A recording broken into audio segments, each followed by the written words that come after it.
Uh, Thank you for being here. આજે ગોપી ગીત છે. મારી માટે એક પર્સનલ એક યાત્રા થઈ ગઈ.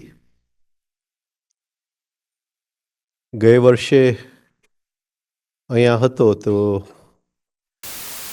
અઠવાડિયા સુધી કૃષ્ણનું સબ્જેક્ટ લીધેલું. ત્યારે બેને કીધું કે ગોપી ગીત લેજો.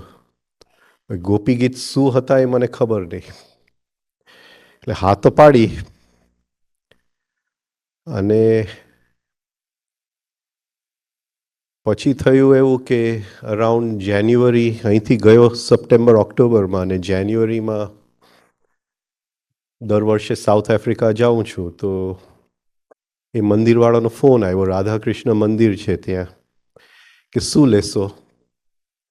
એટલે મેં કહી દીધું ગોપી ગીત.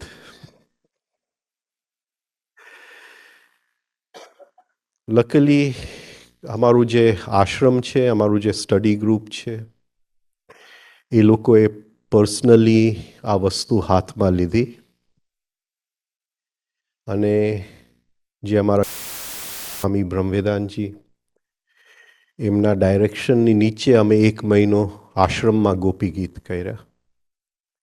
એટલે થોડી પહેલી વાર મને જરા એક્સપોઝર થયું અને ખ્યાલ આવ્યો કે શું છે આ ગોપી ગીત. તૈયાર કરવામાં બોલું છું તો તમારી સાથે, પણ એક મારી પર્સનલ આંતરિક એક યાત્રા થઈ ગઈ. મને ખબર નથી કે આટલી બધી ગહેરાઈ આ 18 શ્લોકમાં છુપાયેલું છે. કોઈ બીજી કોમેન્ટ્રી મેં નથી વાંચી, કોઈ બીજાના ગોપી ગીત મેં સાંભળ્યા નથી. એટલે જે બોલું છું એ અંદરથી totally free of any other conditioning છે.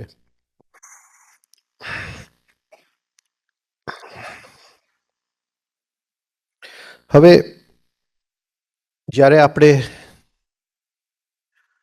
ભાગવત વાંચીએ ત્યારે જે અમુક સામે ઘટનાઓ બને છે, એ ઘટનાઓ વચ્ચેના અદૃશ્ય તાર જે છે, જે રહસ્યમય કનેક્શન્સ છે, એ ક્યાંક બહાર તરી આવતા હોય છે. એવી જ રીતે આ પ્રસંગ તો શરદ ઋતુમાં થયું, પણ એના 9 મહિના પહેલા મૃગશીર્ષ મહિનામાં કૃષ્ણએ ગોપીઓના કપડા ચોરેલા, અને આનો પાયો એની અંદર તે વખતે આનું બીજ રોપાઈ ગયું એવું લાગે છે. ગુરુ આપણા સમયમાં કામ નથી કરતા, ગુરુ કોઈક બીજા સમયમાં કામ કરે છે. એ બીજ આજે વાવે છે, એને જ ખબર છે કે એ બીજ ક્યારે ફરી એમાંથી કોટો ફૂટવાનો છે. તો આપણે ભૂતકાળથી ભવિષ્યકાળમાં કામ કરતા હોય છે, ગુરુ એક શાશ્વતતામાં કામ કરતા હોય છે.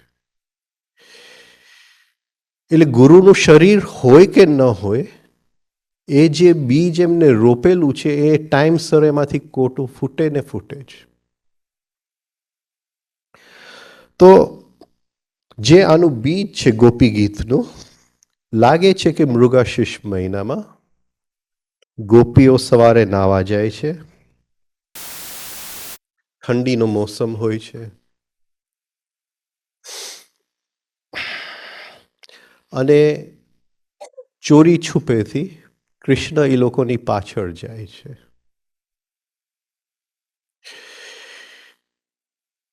એ જ્યારે નાતા હોય છે એના કપડાં લઈ અને એ કદમના ઝાડ પર ચડી જાય છે.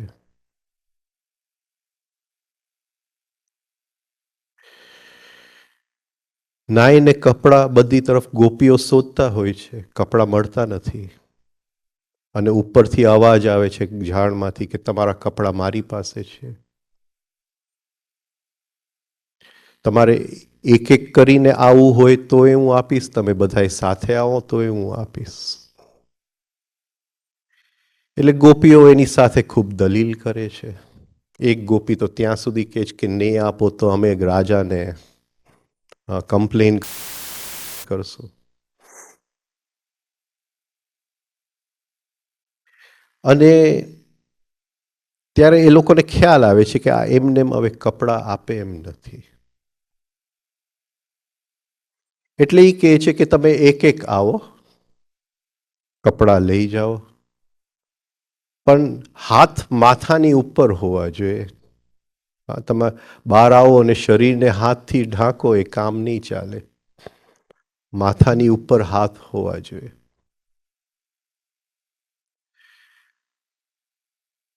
આટલું ગોપીઓનું અપમાન કરે છે, આટલું એ લોકોને નીચે ઉતારે છે, છતાંય એક એક ગોપીના અંદર પ્રેમની અંદર કંઈ પણ ફરક પડતો નથી. કૃષ્ણની તરફ એ જ પ્રેમની નજરથી જોએ છે. ગુરુ જ્યારે શિષ્યને છોડે છે ત્યારે એની પરીક્ષા લે અને શિષ્યનું ખૂબ અપમાન કરે, કદાચ ઘણા લોકોની સામે કરે. એને જોવું છે કે આ શિષ્યની અંદર કોઈ અહંકાર હજી રહી ગયું છે કે નથી રહ્યું. અને કૃષ્ણએ જોયું કે આ લગભગ હવે અહંકાર ઓગળી ગયું છે. તો એક એક ગોપી કરીને કપડાં લઈ ગઈ અને કૃષ્ણ એ જોયું કે આ બરાબર છે, તમારો પ્રેમ છે એની બદલામાં મારે કંઈક તમને આપવું જોઈએ. અને એ જે આપે છે આ ગોપી ગીતનો પ્રસંગ બને છે. અને ગોપીઓ જે જગ્યાથી ગીત ચાલુ કરે છે અને જ્યાં પૂરું કરે છે એ બંને વચ્ચે એક મોટી તફાવત છે. તો 9 મહિના નીકળી જાય છે, જેમ બાળક માના રહે છે અને તૈયાર થાય છે. આ જે બીજ કૃષ્ણએ ગોપીઓના ચિત્તમાં રોપ્યું એને તૈયાર થતા 9 મહિના લાગ્યા. અને 9 મહિના પછી આ ગીતો નીકળે છે અને એ ભરપૂર જ્ઞાન અને રહસ્યથી ભરેલા છે.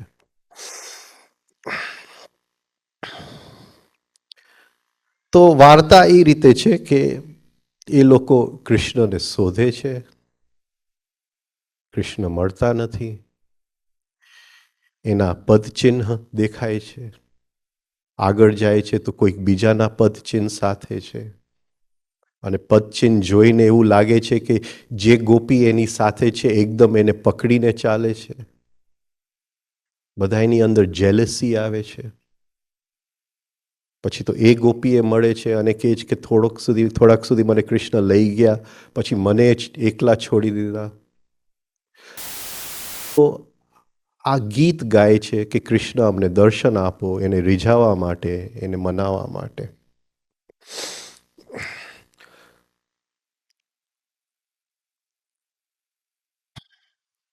શક્યતાઓ હરેક વ્યક્તિની અંદર પડેલી છે, બીજ રૂપે પડેલી છે.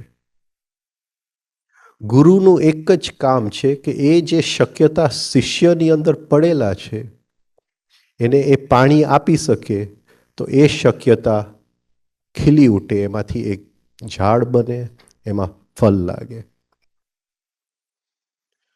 તો જે અંદર છુપાયેલી શક્યતા હતી ગોપીઓની અંદર એ આ 18 શ્લોક કે 19 શ્લોકની અંદર એ ખીલી ઉઠે છે. હવે કયા વિષય ઉપર આપણે વાત કરવાના છે એ પહેલા આપણે જરા બે શબ્દ જોઈ લઈએ. પહેલા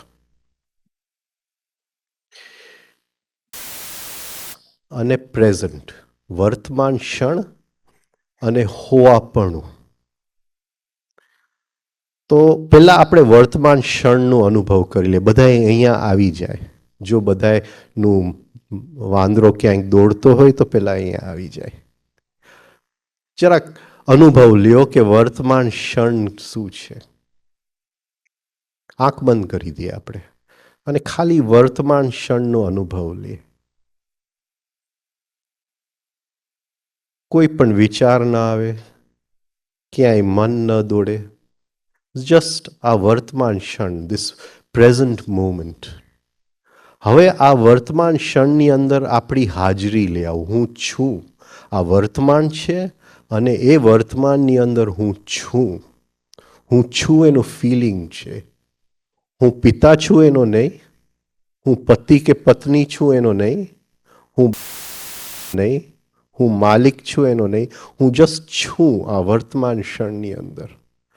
આ વર્તમાન ક્ષણની અનુભૂતિ અને હું છું એની અનુભૂતિ, આ બંને અનુભૂતિને સાથે અનુભવ કરવાની કોશિશ કરો. વર્તમાન ક્ષણ નીકળતો જાય છે, એક એક પલ નીકળતો જાય છે, ચાલતો જાય છે, છતાંય હું છું એની અનુભૂતિ સ્થિર અને સ્થિર રહે છે. એ બદલતો નથી. એ કદાચ વધારે મજબૂત થાય, વધારે પ્રગાઢ બને. Just hold these two feelings, the feeling of the present moment and the feeling of I being present. Presence and present. ધીમે પાછા આવો, આંખ ખોલો. આ બે વસ્તુ છે. વર્તમાન ક્ષણ એટલે ગોપી અને હું છું એટલે કૃષ્ણ. અને આવતા 5 દિવસમાં આપણે આ સમજવાના છીએ. આ રમત. ગો એટલે ઇન્દ્રિયો, પી એટલે પીવું. હર ક્ષણ જે સામે ઘટના છે એને ઇન્દ્રિયોથી પીવું, એ જે પી શકે એનું નામ ગોપી. જીવનની ઘટનાઓ હર ક્ષણ બદલતી જાય છે. જીવન ઘટનાઓની હારમાળા છે. તો કંઈક બદલતું જાય છે, એ ગોપી છે. અને કંઈક અંદર છે જે આ બધું બદલે છે એને જોયા કરે છે, જે કોઈ દિવસ બદલતું નથી. એ કૃષ્ણ છે. આ આપણી અંદર બેઠેલો કૃષ્ણ છે. હરેક જીવને એ કૃષ્ણ સુધી પહોંચવા માટેનું એક અધિકાર છે અને એક એ પૂરું નથી થતું જીવનની અંદર, એ જુદી વાત છે. તો આ 5 દિવસની અંદર આપણે આપણી અંદર જોવાનું છે. આ જે રાસલીલા ચાલવાની છે એ કંઈ બહારની રાસલીલા નથી. આપણી અંદર જે હર ક્ષણે બદલતું જાય છે એ ગોપી, અને હર ક્ષણે જે સ્થિર, શાશ્વત અને હર ક્ષણે જે અંદર જોતું જાય છે, જે કોઈ દિવસ બદલી શકાતું નથી, એ કૃષ્ણ.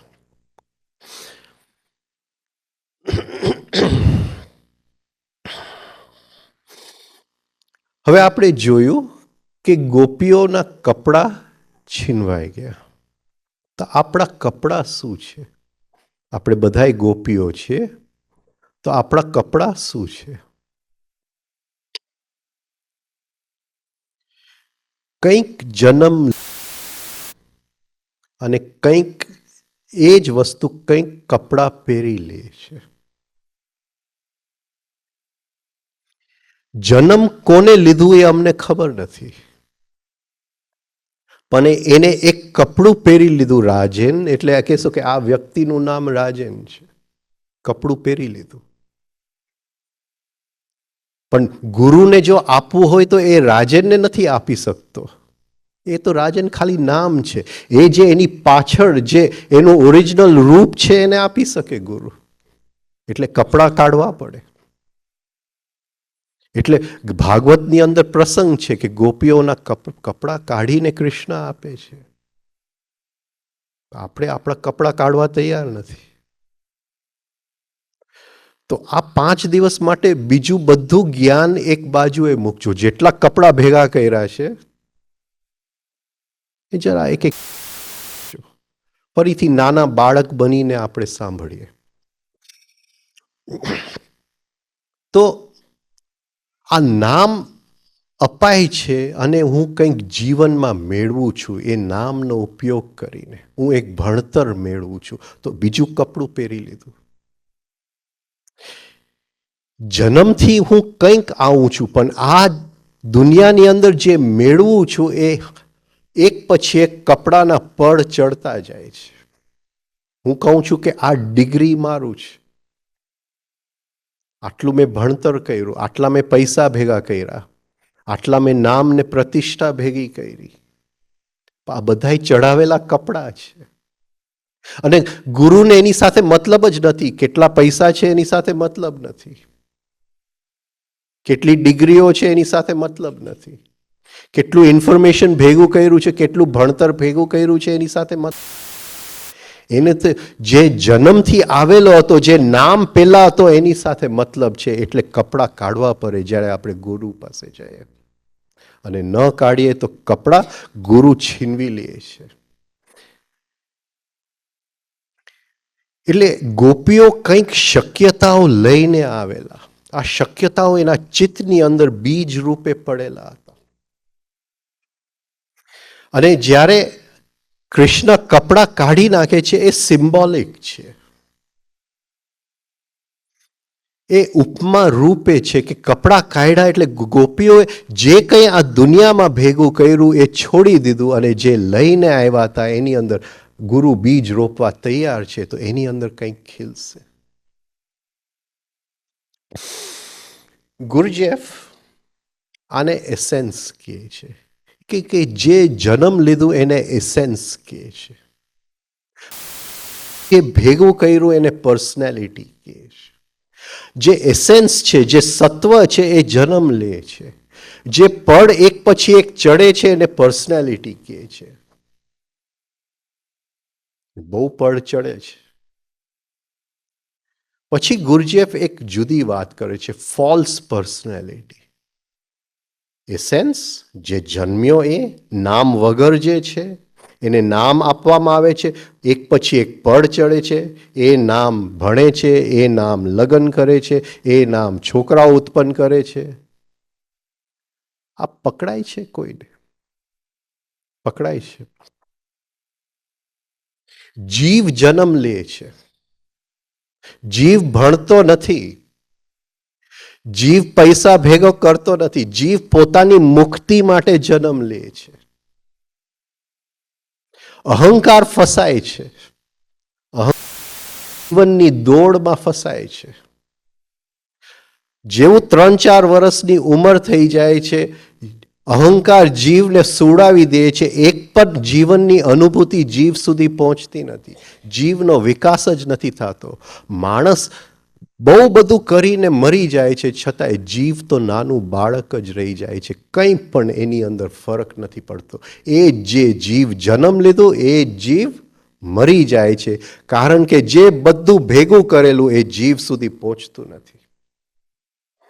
વિવેક એને કહેવાય કે હું જોઈ શકું કે આ કરવાથી જીવને ખોરાક મળશે અને આ કરવાથી અહંકારને ખોરાક પડશે.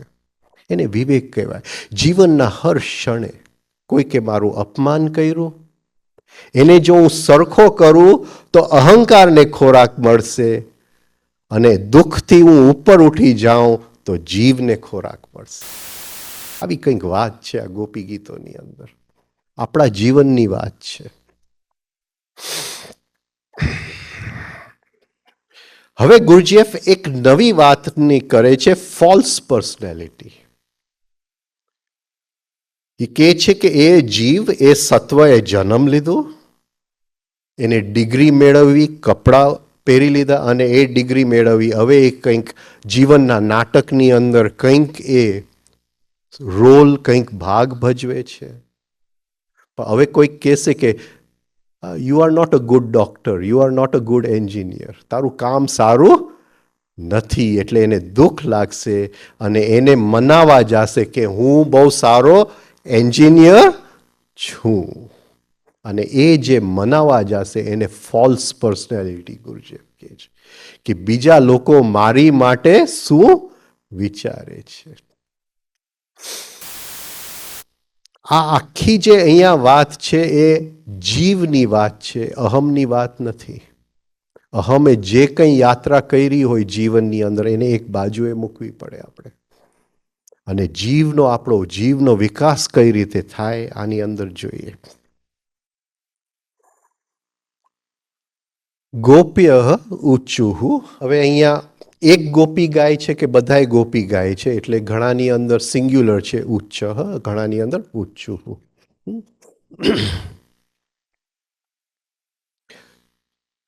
હે દૈત, હે દૈત, એ કૃષ્ણને સંબોધે છે. હે દૈત, હે પ્રેમથી ભરેલા. જેને આપણે દયા કે એ નહીં, દયા ખાય એ પ્રેમ નથી. દયા ખાવું બહુ લોઅર ઇમોશન, એક જાતની હિપ્નોસિસ છે જીવનની અંદર. એટલે એ દયાની વાત નથી અહીંયા, આ બહુ વાત છે. રાઈટ, મારાથી સહન નથી થતું કોઈકનું દુઃખ એટલે દયા ખાઉં છું. એક બહુ સુંદર થિયોસોફિસ્ટ થઈ ગયા મેબલ કોલિન્સ, એના 3 બહુ સુંદર વાક્ય છે. Before the eyes can see they must be incapable of tears. આંખ જોઈ શકે એની પહેલા અંદર આંસુ હોવા જ ન જોઈએ. અને આંસુ આવી ગયા જો દયા ખાધું તો સત્ય જોઈ શકાતું નથી. એ દયાની ચશ્મામાંથી જ આપણે દુનિયા જોઈએ છીએ. એ દયા એટલે કૃપાચાર્ય. કૃપાચાર્ય કૌરવ પક્ષમાં છે, ભલે એનો ગુરુ છે. Right, before the ears can hear, they must have lost their sensitivity. જો મારા કાન કોઈકનું નબળા પડી જાય તો હું સત્યને સાંભળી નથી શકતો. અને before the tongue can speak in the presence of the master, it must have lost the power to wound. જો મારા બોલવાથી એક પણ વ્યક્તિને જો દુઃખ થતું હોય તો મને બોલવાની છૂટ નથી.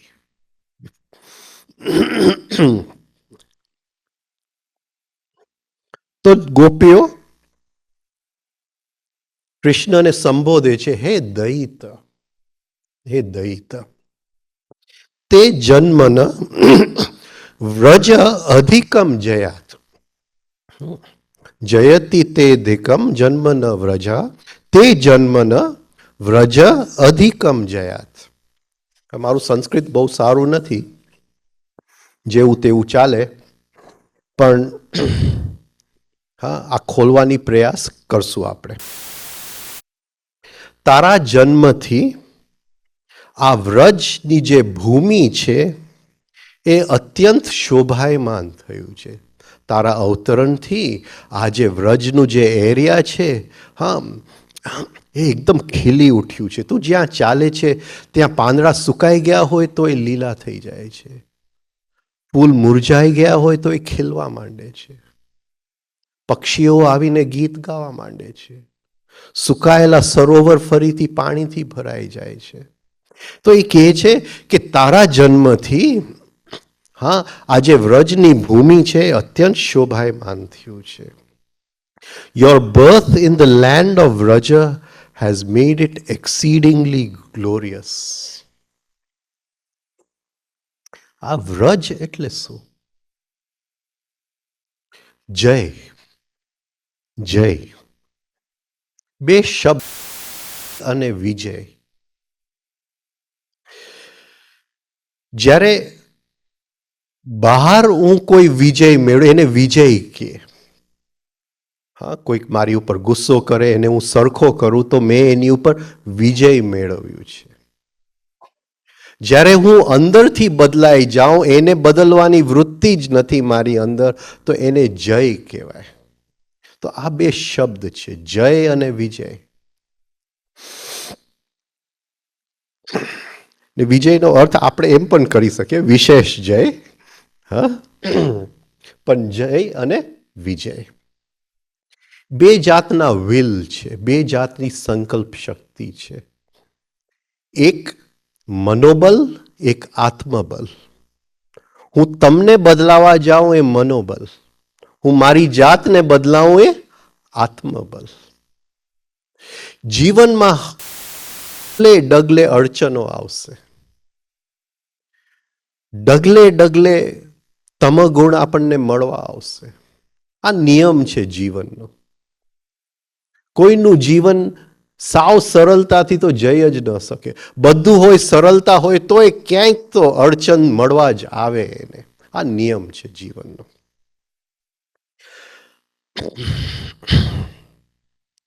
હવે એ અડચણ વખતે આપણે જો ફરિયાદ કરીએ, કમ્પ્લેનિંગ કરીએ, તો આપણે મનોબલના પક્ષમાં છે કે મારે અડચણ જોતું નથી. આપણે મનોબલના પક્ષમાં છીએ. અને અડચણ વખતે જો આપણે ફરિયાદ ન કરીએ તો આપણે આત્મબલના પક્ષમાં છીએ. એનું લક્ષણ છે કે મેં ફરિયાદ કર્યું કે ન કર્યું. આવતીકાલે મૃત્યુ આવશે.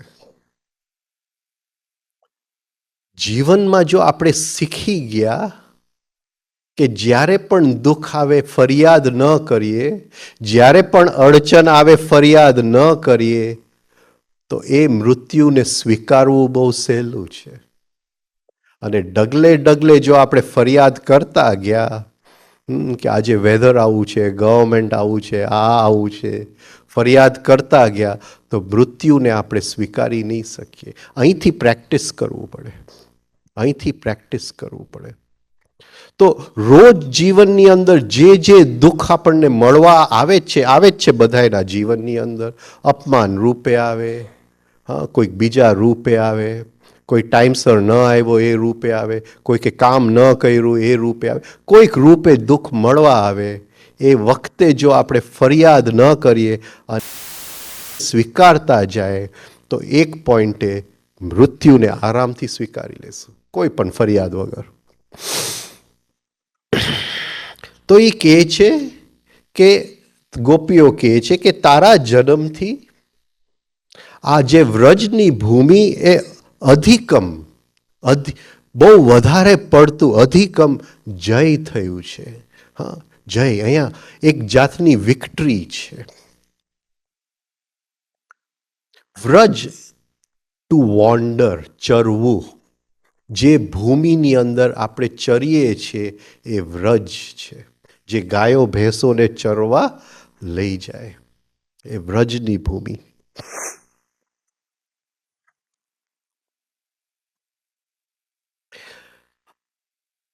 એ વ્રજની ભૂમિમાં શું ચરે છે?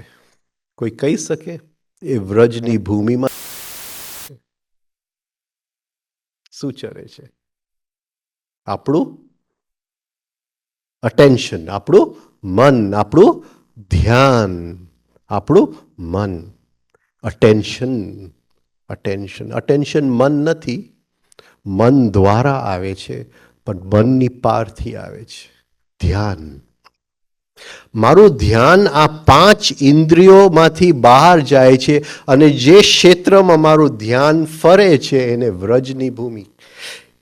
પણ આ ધ્યાન મારા કંટ્રોલમાં નથી, ઓટોમેટિકલી. એટલે અહીંયા હજી કૃષ્ણનો જન્મ થયો નથી, એ જેમ તેમ ફરે છે. અહીંયા જય નથી.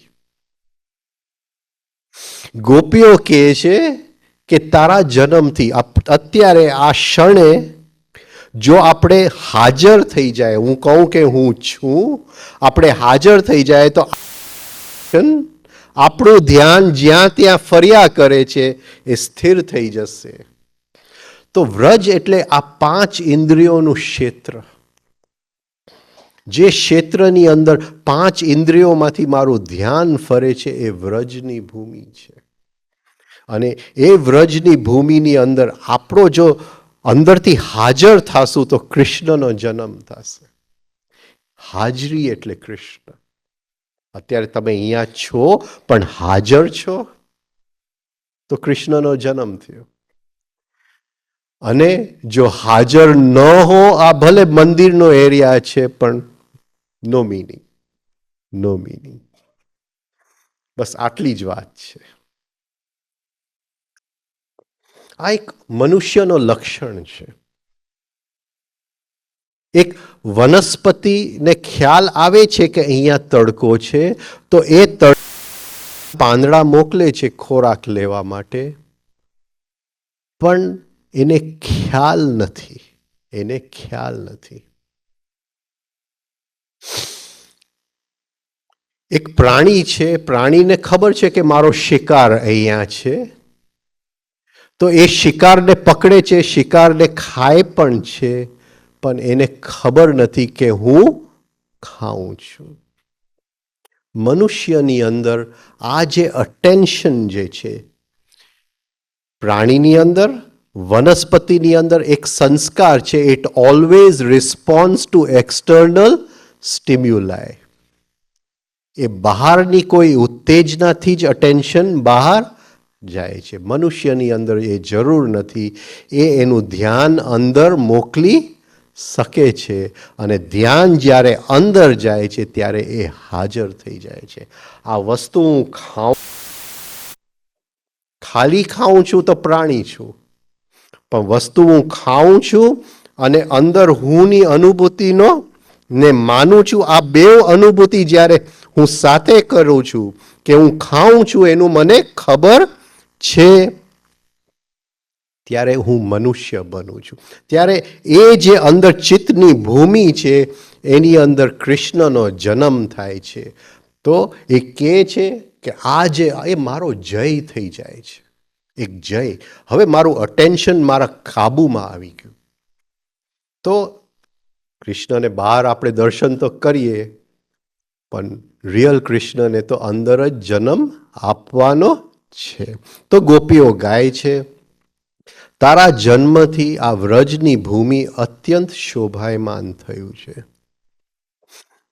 હિ અત્ર ઇન્દિરા શાશ્વત. ઇન્દિરા લક્ષ્મી, વિષ્ણુની પત્ની, વિષ્ણુની શક્તિ લક્ષ્મી. તારા જન્મથી લક્ષ્મી, વિષ્ણુની પત્ની ઇન્દિરા અહીંયા શાશ્વત કાલ માટે, હંમેશા માટે નિવાસ કરે છે.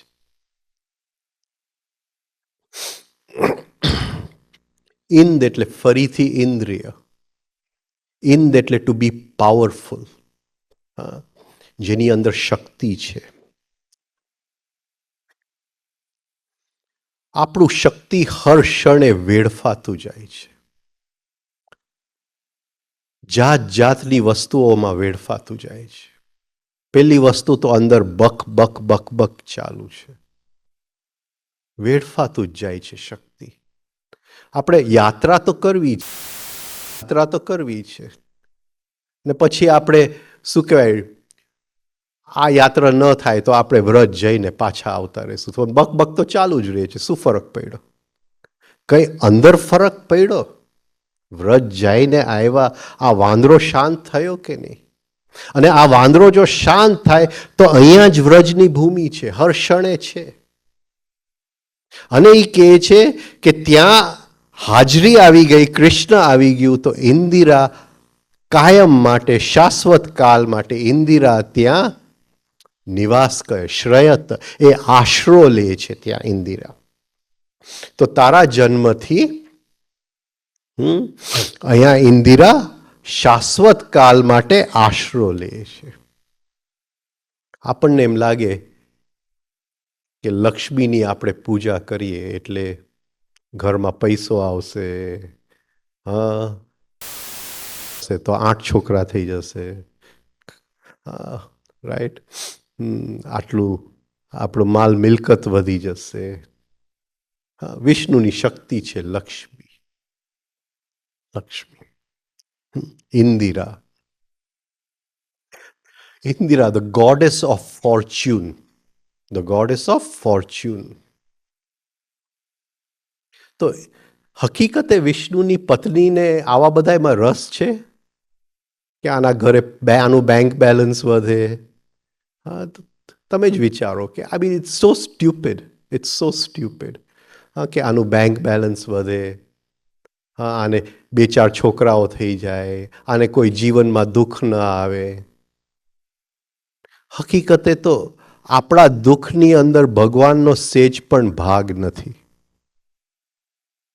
આપણા દુઃખની અંદર ભગવાનનો સેજ પણ નથી. એ ખાલી જોવા વાળો જ છે. હા, આપણે જેટલું કહીએ કે ભાઈ દુઃખમાંથી મને તારો, એ તારી શકે એમ નથી. તારી શકે એમ નથી. હા, ઇન્દિરા જો આવે, મને કોઈક રસ્તામાં જો ધક્કો મારે, હા, અને હું ગુસ્સે થાઉં, તો એની પાછળનું કારણ શું? એની પાછળનું કારણ શું? કોઈક મારું અપમાન કરે, હું ગુસ્સે થાઉં, એની પાછળ કારણ શું? એની પાછળ કારણ શું? બોલો બોલો. બધા સૂઈ ગયા છો એટલે હા, હું તમને પૂછું નહીં. આ બાજુ તો અંધારું છે એટલે દેખાતું નથી. બધા એની આરામથી સૂઈ ગયા છે બધા. હા, હા, હું તમને ધક્કો મારું અને તમે ગુસ્સો એ થાવ તો એ પાછળ કારણ શું? બોલો. હા, ઇન્દિરા આવી છે અહીંયા બેસવા. ઇન્દિરા ગાંધી ને ઇન્દિરા. બોલો. હા, વિષ્ણુની શક્તિ એ કઈ કઈ દિશામાં આપણને લઈ જવાની છે? કઈ દિશામાં આપણને લઈ જવાની? બોલો બોલો. નહીં, કારણ શું?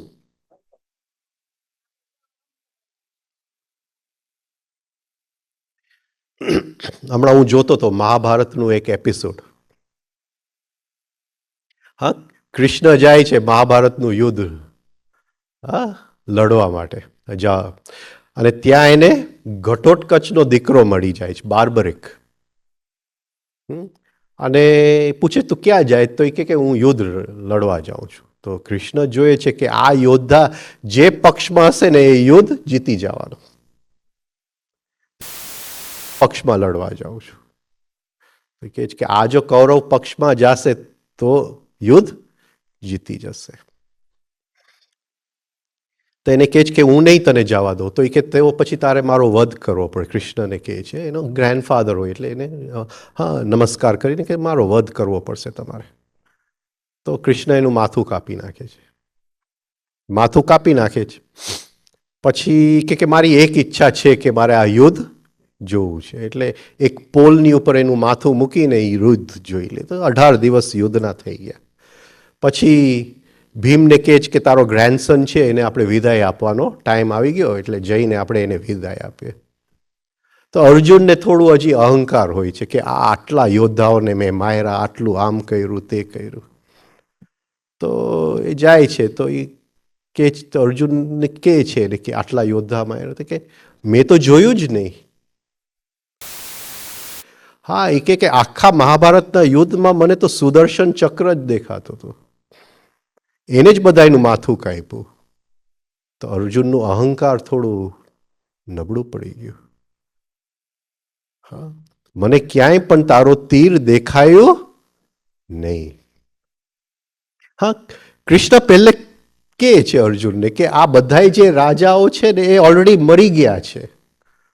તું એક વહેમમાં છે કે તું આ લોકોને તું મારવાનો છે, પણ ઓલરેડી મેં એ લોકોને મારી નાખ્યા છે. તું ખાલી ઘરે ટપાલ પહોંચાડી દે કે એ તું મરી ગયો છે. આટલું જ તારે કામ કરવાનું છે. પોસ્ટમેનનું કામ તારે કરવાનું છે.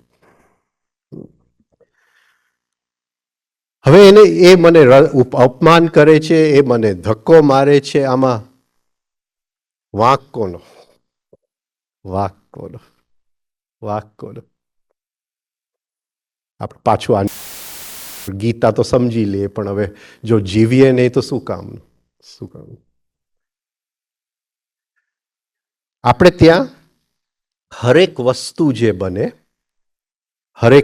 જે બને એની પાછળ ત્રણ કારણ આપેલા છે: નિમિત્ત કારણ, ઉપાદાન કારણ, મૂળ કારણ. કોઈ પણ વસ્તુ બને એની પાછળ, એટલે જીવન સામે ઘટના છે. એ ઘટનાને બનાવવામાં ત્રણ જણાનો હાથ છે. ત્રણ જણાનો હાથ છે: નિમિત્ત, ઉપાદાન અને ક્યાંક. તો આપણી અંદર જો વિવેક ખીલી જાય કે જીવનના હર ક્ષણે નિમિત્ત કારણ શું હતું અને ઉપાદાન કારણ શું છે. હવે એને મને ધક્કો માર્યો, એ ઉપાદાન કારણ છે, નિમિત્ત કારણ છે. તો ઉપાદાન કારણ શું છે? ઉપાદાન કારણ શું છે?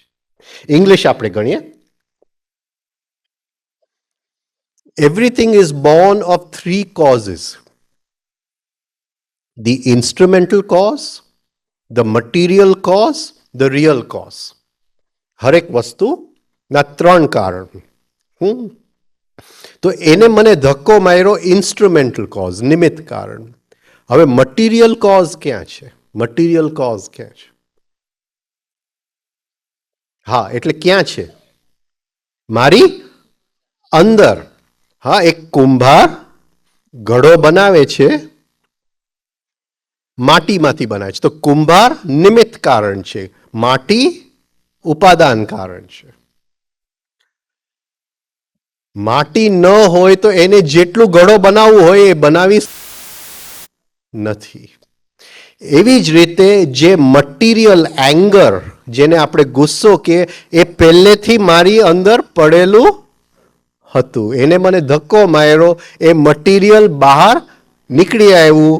હું વાંક એનો જોઉં છું, એનો વાંક નથી. તો પહેલેથી અંદર પડેલું હતું. અને અંદર જો ગુસ્સો પડ્યો જ ન હોય તો જેટલું પણ અપમાન કરે, જેટલું પણ આપણને ધક્કો મારે, આપણને ગુસ્સો આવે? આવી જ ન શકે. કારણ મટીરિયલ કોલ્ડ એંગર અંદર પડેલું નથી. આ સમજાય છે? જીવનના હર ક્ષણે, હરેક ઘટનાની અંદર જરાક જોઈ લેવું કે આની અંદર નિમિત્ત ક્યાં પડેલો છે, ઉપાદાન ક્યાં પડેલો છે. તો કોઈ દિવસ આપણે ભૂલ નહીં કરીએ. કોઈ દિવસ જ્યોતિષ પાસે જવાની જરૂર નહીં પડે. બધું એમને એમ સમજાઈ જશે. આ બે વસ્તુ સમજાઈ જશે તો બધું સમજાઈ જશે. તો એ રાજાઓ તો, મૃત્યુ તો એના ઘરે આવી જ ગયું છે. તારે ખાલી તીર મોકલવાનું છે. તું નિમિત્ત છે. તું એમ માનતો નહીં કે તું મારે છે. એનો મતલબ એ નહીં કે આપણે ચાકુ લઈને કોઈને મારી શકીએ. એનો મતલબ એ નહીં. આ નિમિત્ત છે. રાઈટ?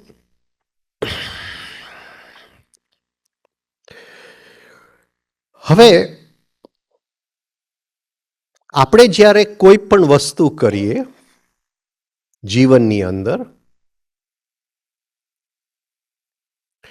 અડચણો આવે છે.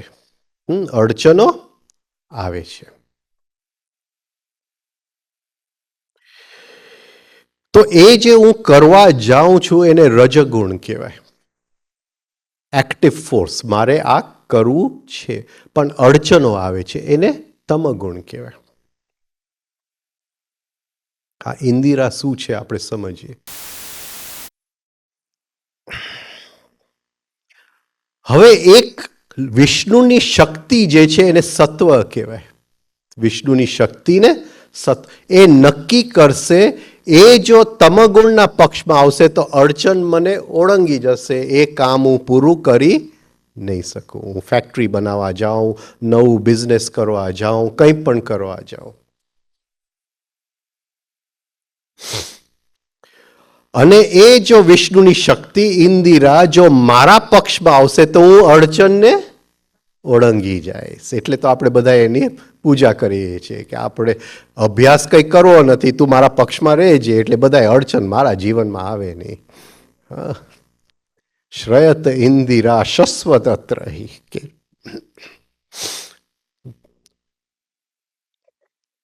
ગોપીઓનો પ્રેમ જુદો પ્રેમ છે, કંઈક જુદી પ્રકારનો પ્રેમ છે. તો હવે જો હું પહેલેથી હાજર છું, અહીંયા અંદર હાજર છું, તો મારી અંદર કોણ આવે છે? કૃષ્ણ. તો એની સાથે લક્ષ્મી. તો એ જે જીવનનો અડચણ છે એ હું ઓળંગી જઈશ કે નહીં જાઉં? ઓળંગી જઈશ. એટલે એ અભ્યાસ કરવો પડે, અંદર કૃષ્ણને બોલાવવાનો અભ્યાસ. તો એ કહે છે કે તારા જન્મથી આ વ્રજની ભૂમિ અત્યંત શોભાયમાન થયું છે. શું કામ શોભાયમાન થયું છે? કારણ કે અહીંયા ઇન્દિરા વાસ કરવા માંડી છે, અહીંયા ઇન્દિરા રહેવા માંડી છે. અને આ આપણે બધાએ આપણા જીવનમાં આ સ્થિતિ લઈ આવી શકીએ. હર ક્ષણે જય જ હોય, હર ક્ષણે જય જ હોય. કોઈ પણ જીવનની ઘટનાની અંદર જો અંદર આપણે હાજર થઈ ગયા, અંદર થઈ ગયો, તો એની સાથે વિષ્ણુની પત્ની લક્ષ્મી આવે જ છે. અને હર ક્ષણે એટલે એનો મતલબ એ નહીં કે અડચણો નહીં આવે, અડચણો તો આવશે, પણ હરેક અડચણને આપણે ઓળંગી જશું, પાર કરી જશું. અડચણો કેમ આવે છે એનો સાયન્સ છે, એના લોઝ છે, એના નિયમ છે. એને લો ઓફ ઓક્ટેવ્સ કે આપણે 8નો નિયમ. કૃષ્ણ 8મો દીકરો હતો, ભીષ્મ 8મો દીકરો હતો, અષ્ટદા પ્રકૃતિ છે, આ 8નો નિયમ છે. હા, કોઈક દિવસ જો બનશે, હા, તો એની વિશે આપણે વાત કરશું.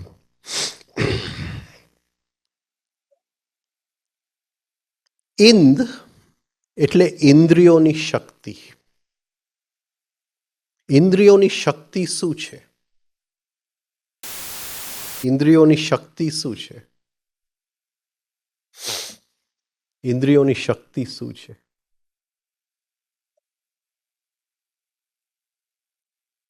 સંવેદનાની શક્તિ. સંવેદનાની શક્તિ. હવે આ જે સંવેદનાની શક્તિ છે એ આપણી પાસે રહે છે કે વેડફાઈ જાય છે? હા, વેડફાઈ જાય છે. એટલે કઈ વસ્તુ એને વેડફે છે? આપણી અંદર કયો ભાવ એને વેડફે છે? કોઈ પણ વસ્તુની ઉત્તેજના. ઉત્તેજના, રાઈટ? એટલે આ જે ઇન્દ્રિયોની શક્તિ જે છે, જેને એ ઇન્દિરા કહે છે, એક હજારો વર્ષનો એનો સંસ્કાર પડી ગયો છે ટુ ઉત્તેજિત થવું, એક્સાઇટ થવું, રિએક્ટ થવું. હવે જ્યારે આપણે અંદર હાજર થઈ જાય છે ત્યારે રિએક્શન આવે છે કે રિએક્શનમાં પોઝ આવે છે? પોઝ આવે છે. એટલે ઇન્દ્રિયોની શક્તિ વેડફાતી નથી. એટલે ગોપીઓ કહે છે કે તું જો હાજર થઈ જાય અહીંયા, આપણી અંદર જો આપણી હાજરી આવી જાય, તો ઇન્દ્રિયોની શક્તિ જે ઉત્તેજનામાં વેડફાય છે, રિએક્શનમાં વેડફાય છે, એ વેડફાતું બંધ થઈ જાય. શાશ્વત અત્ર. હા, અહીંયા શાશ્વતતા માટે રહે છે.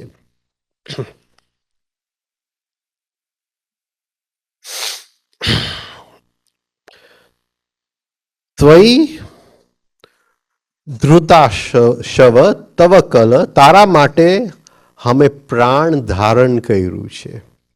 તારા માટે અમે પ્રાણ કર્યું છે, શ્વાસ ધારણ કર્યું છે.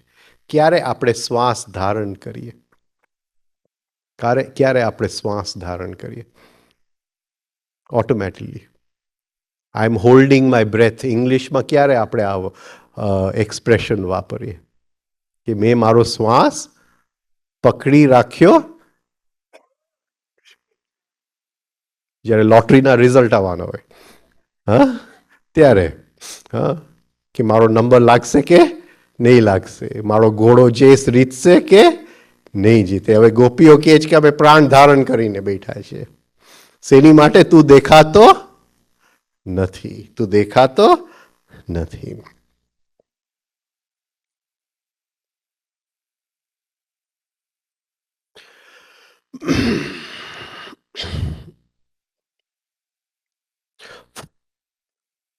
તારી ગોપીઓ તવકલ, તારા માટે ધારણ કરેલા પ્રાણ. અમે તારા માટે જીવીએ છીએ અને તું હવે જો મોઢું નહીં બતાવે તો અમે મરી જશું. આ જે શ્વાસ ધારણ કર્યું છે અમે છોડી દેશું.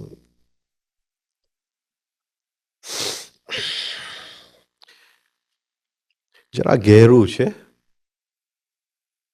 તારી ગોપીઓ તારા માટે તારી અંદર શ્વાસ ધારણ કર્યું છે. જરા ઘેરું છે.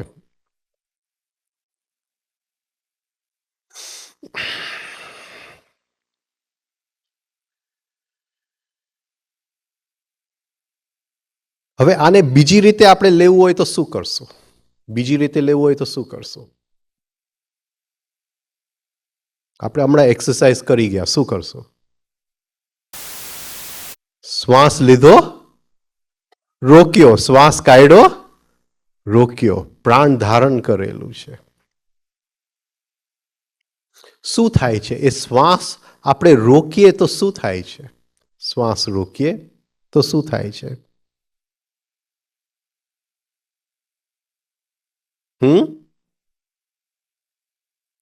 એક સેકન્ડ માટે વિચાર બંધ થઈ જાય છે.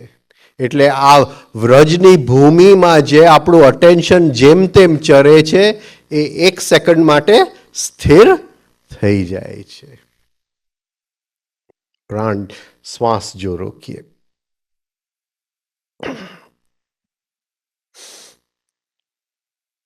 આનું થોડું ગહેરો અર્થ છે. થોડો ગહેરો અર્થ છે. શ્વાસ અંદર જાય ત્યારે બે વસ્તુ અંદર જાય છે, શ્વાસ અને પ્રાણ. પ્રાણ નીચે આવે છે, અહીંયા નીચે આવે છે. એટલે અહીંથી એક નાડી છે જેનું નામ છે પિંગલા, અહીંથી એક નાડી છે જેનું નામ છે ઈડા. હવે શ્વાસ ફેફસામાં ગયું, પ્રાણ શેમાં ગયું? આ નાડીમાં, પિંગલા નાડીમાં ગયું. તો બેકબોનને આટા મારતા મારતા એ કઈ જગ્યાએ આવ્યું? મૂલાધાર ચક્ર પાસે, પેરિનિયમ પાસે. અને ત્યાંથી સૂક્ષ્મ શરીર પ્રાણ લે છે. હવે સૂક્ષ્મ શરીર પ્રાણ લે છે અને જૂનું પ્રાણ મૂકે છે. એ જૂનું પ્રાણ શ્વાસની સાથે અહીંયા એ જ નાડીમાં બહાર આવે છે, અહીંયા બહાર જાય છે. રાઈટ. એટલે આપણે શ્વાસ લઈએ છીએ, પ્રાણ અંદર જાય છે. મૂલાધાર ને સ્વાધિષ્ઠાન આ રીતે છે, બંને વચ્ચે આંઠડો છે. એટલે જૂનું પ્રાણ આમ બહાર નીકળે છે, નવું પ્રાણ આમ અંદર જાય છે. તો આ મેથેમેટિક્સમાં ગોટાળો ક્યાં આવ્યો? નહીં, આ મેથેમેટિક્સમાં ગોટાળો ક્યાં આવ્યો? હું એક વખત છોકરાઓની શિબિર લેતો હતો. હમણાં આ છોકરી અહીંયા હતી એક્સરસાઇઝમાં, અહીંયા નથી, એ એકદમ નાની હતી ત્યારે.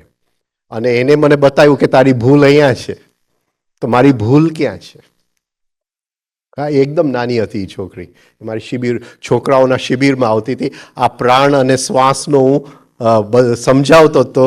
હા, ત્યારે તરત જ હાથ ઊંચું કરીને કીધું કે તારું મેથેમેટિક્સ અહીંયા ગોટાળાવાળું છે. શું ગોટાળો થઈ ગયો? આપણે ફરીથી કરીએ. શ્વાસ આપણે લઈએ છીએ, શ્વાસ કેમાં જાય છે? ફેફસામાં. પણ પ્રાણ ફેફસામાં જાતું નથી. પ્રાણ આ નસકોરું ચાલતું હોય તો આ નાડીમાં જાય, આ નસકોરું ચાલતું હોય તો આ નાડીમાં જાય. અહીંથી ગયું, આને પિંગલા કહેવાય. તો એ બેકબોનમાં ફરતું ફરતું પ્રાણ અહીંયા આવ્યું. ત્યાં સૂક્ષ્મ શરીર જૂનું પ્રાણ મૂકે છે અને નવું પ્રાણ જાય છે. અહીંથી આ પ્રાણ પાછું આવે છે. અહીંયા નાકમાં જે શ્વાસ ફેફસામાં ગયું એ પણ પાછું આવે છે. બંને અહીંયા મળે છે અને બહાર નીકળે છે. આમાં મેથેમેટિક્સમાં ગોટાળો ક્યાં થયો? આ શું કીધું મેં કે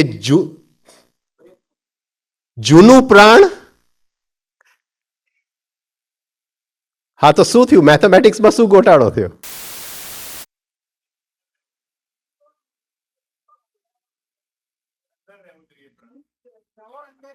હા, મેં શ્વાસ લીધો, જે શ્વાસ અંદર ગયો એ જ શ્વાસ બહાર નીકળો, બરાબર. પણ જે મેં પ્રાણ લીધું એ જ પ્રાણ બહાર આવ્યું કે એની પહેલાનું આવ્યું, એ હું કેવા પૂછવા માંગુ છું. એની પહેલાનું આવ્યું.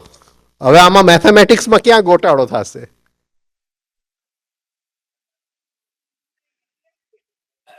સી આ ગોપીઓ કહે છે કે અમે પ્રાણ સાચવીને તારી રાહ જોઈએ છે. કયો પ્રાણ સાચવે છે એ હું પૂછવા માંગુ છું.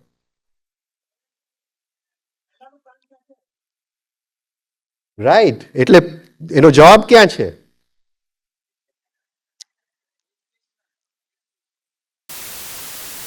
એનો જવાબ ક્યાં છે?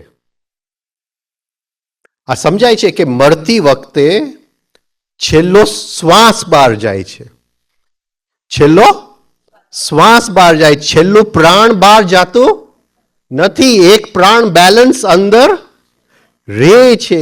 એ પ્રાણ દ્વારા આપણે યાત્રા કરીએ છીએ અને નવું બાળક શ્વાસ અંદર લે છે. એ નવું પ્રાણ અંદર જાય છે અને કયું પ્રાણ બહાર નીકળે છે? જૂનું. હવે જો સમજાય તો you C how the cycle કનેક્ટ્સ. નહીં પકડાય?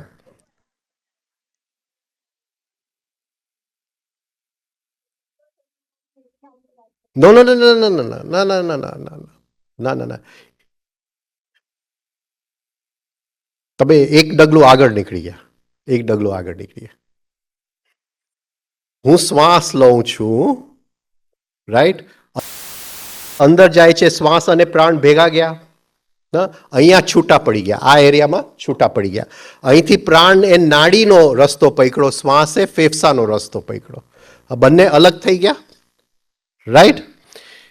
એટલે મારો શ્વાસ ફેફસામાં ગયો, હા, મારો પ્રાણ ક્યાં ગયો? નીચે પેરિનિયમમાં. પેરિનિયમમાંથી જે સૂક્ષ્મ શરીર છે એ શ્વાસ લે છે એટલે એ પ્રાણ અંદર ખેંચે છે, બરાબર.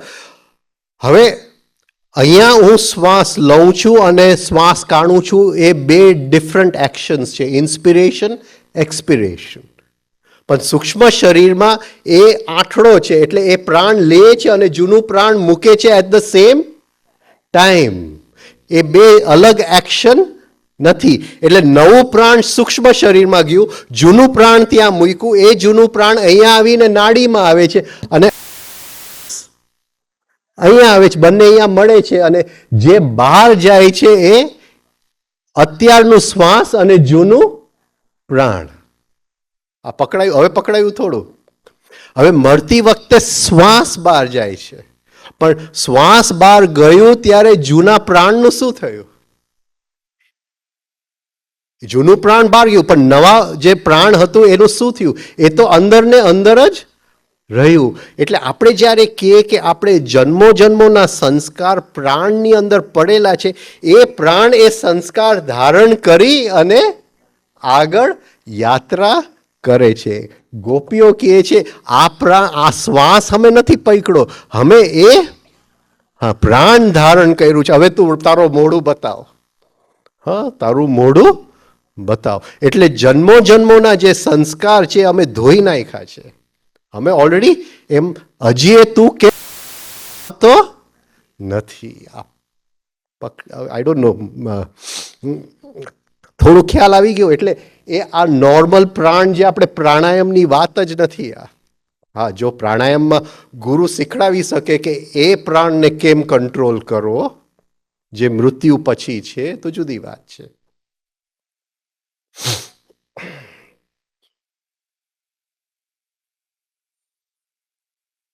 એની માટે સાયન્સ હતું આપણે ત્યાં, ભૂલાઈ ગયું છે. એ સાયન્સ મુદ્રાઓનો સાયન્સ હતો. એક પ્રાણને કંટ્રોલ કરવા, કારણ કે મૃત્યુ પછી એ પ્રાણ બચે છે અને એ પ્રાણને મારે કયા કયા શેપ આપવા છે, કયા કયા આકાર આપવા છે, એની માટે બધાએ મુદ્રાઓ આવ્યા છે. હવે તો મુદ્રાથી બ્લડ પ્રેશર સારું થાય, સારી વાત છે. તો ગોપીઓ કહે છે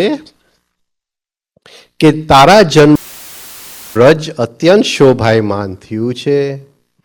હા, લક્ષ્મી શાશ્વત અહીંયા રહેવા આવી છે. અમે શ્વાસ ધારણ કરી, આ પ્રાણ ધારણ કરી. કોણ ધારણ કરી? તારી ગોપીઓ.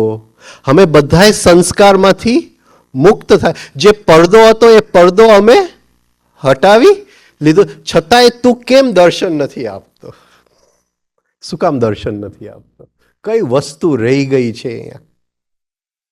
કઈ વસ્તુ રહી ગઈ છે કે કૃષ્ણ દર્શન નથી આપતો? કઈ વસ્તુ રહી ગઈ છે? આ અહંકાર તો બહુ કોમન તમે કહી દીધું એટલે બધા જવાબનો એક જવાબ આપી દીધો. હા, કઈ વસ્તુ રહી ગઈ છે?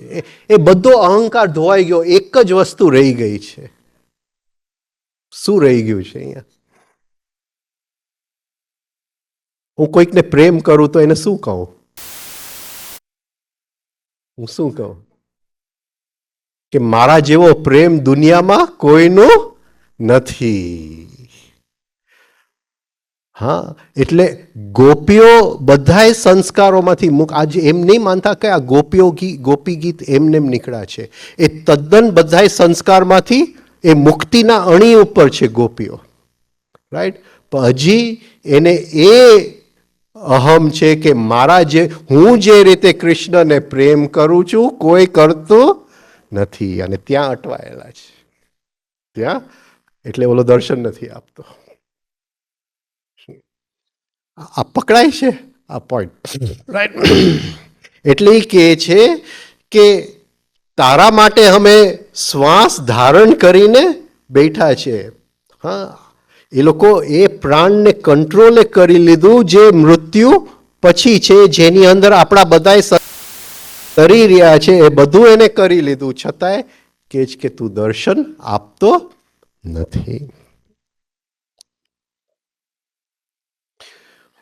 For your sake, your devoted servants બરાબર, your devoted gopis maintain their life. દિક્ષુ ત્વામ વિછિન્વતે. દિક્ષુ એટલે દિશાઓની અંદર. દિશાઓની અંદર. અને આ એક જે અભિમાન છે એ એવો અભિમાન છે કે આખો પડદો આવી ગયો છે. એટલે જે દિશાઓ, દિક્ષુ એટલે દિશાઓની અંદર, વિછિન્વતે અમે તને શોધી રહ્યા છે. તારી ગોપીઓ પ્રાણ ધારણ કરીને બેઠા છે અને તને બધી દિશાઓમાં શોધી રહ્યા છે.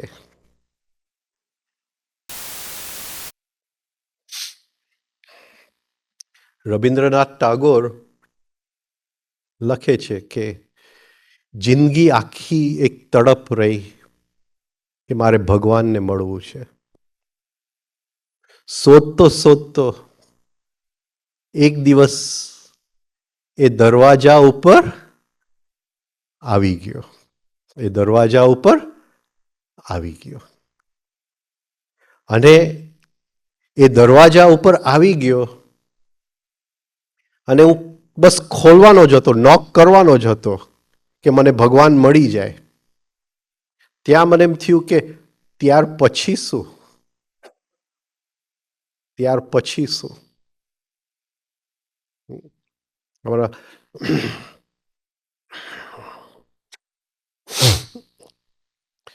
રામ દુલારે બાપુ કે हूं तो बात जाती है, चुप रहूं तो रात जाती है, तेरे दरवाजे तक तो आ पहुंचा हूं, आगे मुझे शर्म आती है.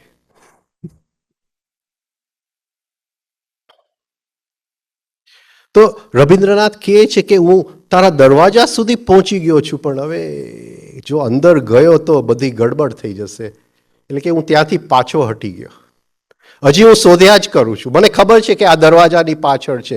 એ દરવાજા પાસે હું નથી જાતો, બીજી બધી દિશાઓમાં શોધ્યા જ કરું છું.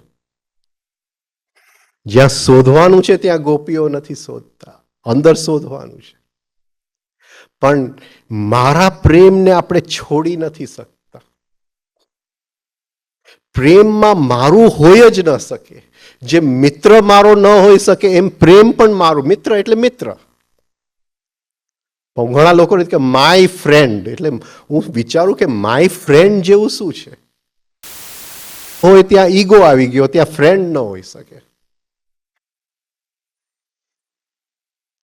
મારું પ્રેમ અને એક મારા પ્રેમનું એ લોકોને ગર્વ થઈ ગયું છે, એટલે એ બધી દિશાઓમાં શોધે છે. શબ્દ બહુ સુંદર છે, વિછિન્વતે, છીનવું.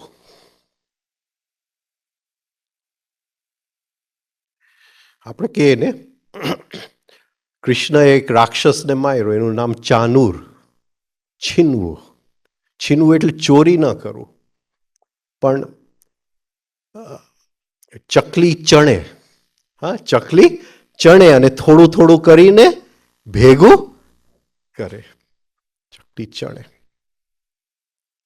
એટલે એ લોકો ખ્યાલ આવી ગયો કે અમે બધી દિશાઓમાં તને શોધી રહ્યા છે, પણ વિછિન્વતે, એમને એમ નથી શોધતા.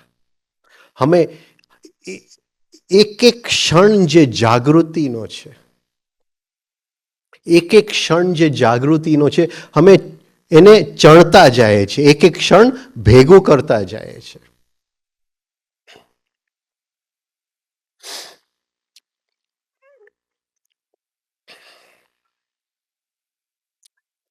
માણસની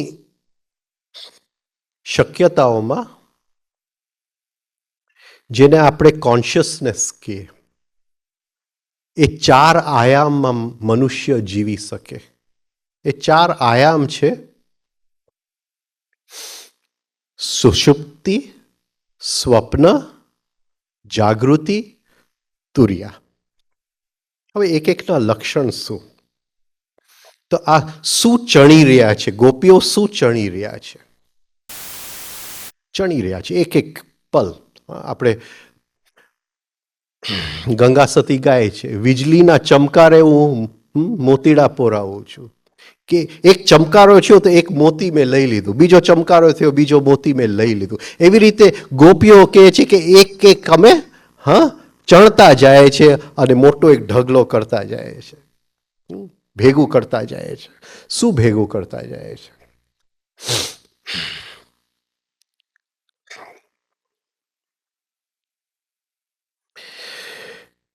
તો એ કહે છે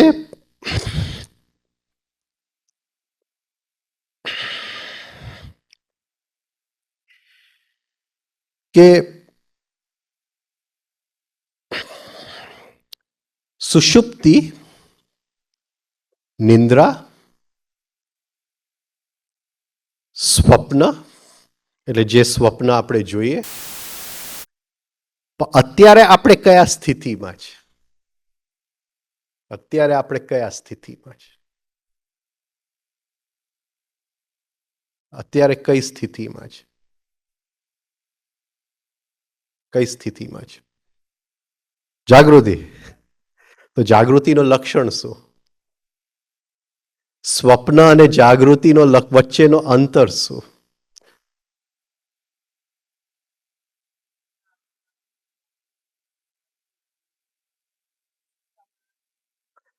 સ્કૂલમાંથી ફોન આવે કે તમારો દીકરો બહુ તોફાન કરે, જલ્દી આવો. તમે સ્વપ્નમાં છો કે જાગૃતિમાં છો? બોલો, શેમાં છો? તમે એક ઘટના સાથે હિપ્નોટાઇઝ થઈ ગયા છો. શેમાં છો? સ્વપ્નમાં છો. હા, જેમ સ્વપ્નમાં બધું સાચું, આ પણ દીકરો પડી ગયો એ પણ સાચું જ લાગે છે. પડી ગયો છે એ તથ્ય છે, સત્ય નથી. આ જરાક સમજવાની વાત, જો સમજો. જીવનના હર ક્ષણે જે જે ઘટના સામે આવે છે એમાં આપણે હિપ્નોટાઇઝ છે કે નથી? એક ક્ષણ માટે જાગતા નથી. હમણાં તમારા ગુરુને જો હું ગાળ આપું, હા, તમે જાગૃતિમાં હશો કે સ્વપ્નમાં હશો? આ સમજાય છે? આ સમજાય છે? હર ક્ષણે જે સામે ઘટના છે એની સાથે આપણે હિપ્નોટાઇઝડ છે. આને સાયકોલોજીકલ સ્લીપ કહેવાય. 24 કલાક આપણે જીવનમાં એક ક્ષણ માટે જાગતા નથી. હવે જાગૃતિનો લક્ષણ શું? હમણાં હું પહેલા જ સમજાવી ગયો એટલે બહુ ઇઝી હોવું જોઈએ. જાગૃતિનો લક્ષણ શું છે? લક્ષણ શું છે?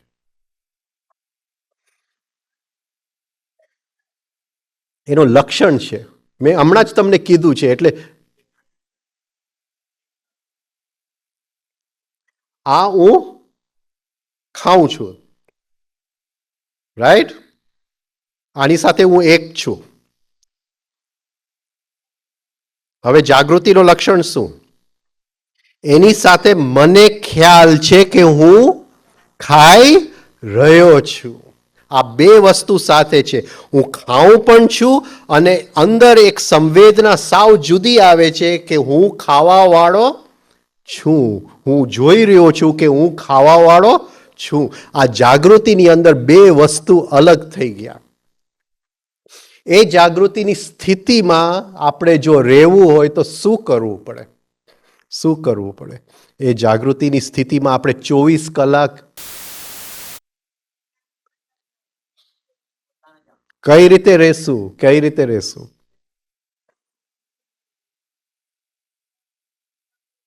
કઈ રીતે રહેશું? We have to divide R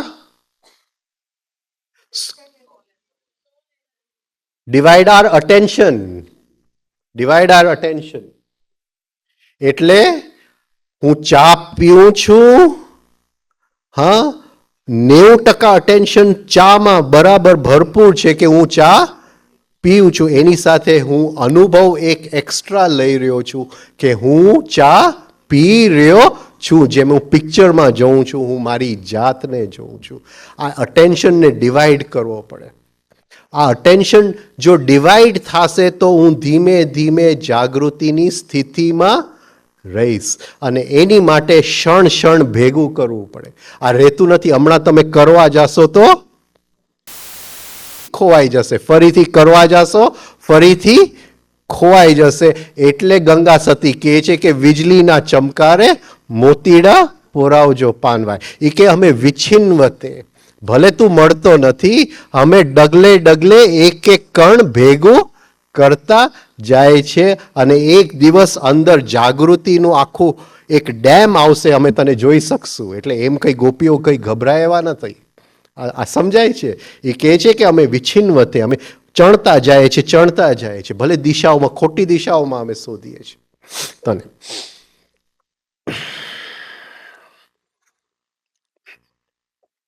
આ બેઝિક વસ્તુ છે. આની માટે આપણે શું કરવું પડે જીવનની અંદર? કઈ ડિવિઝન કરવું પડે? I and it. સપોઝિંગ અત્યારે મારું માથું દુખતું હોય તો ને કરવું પડે.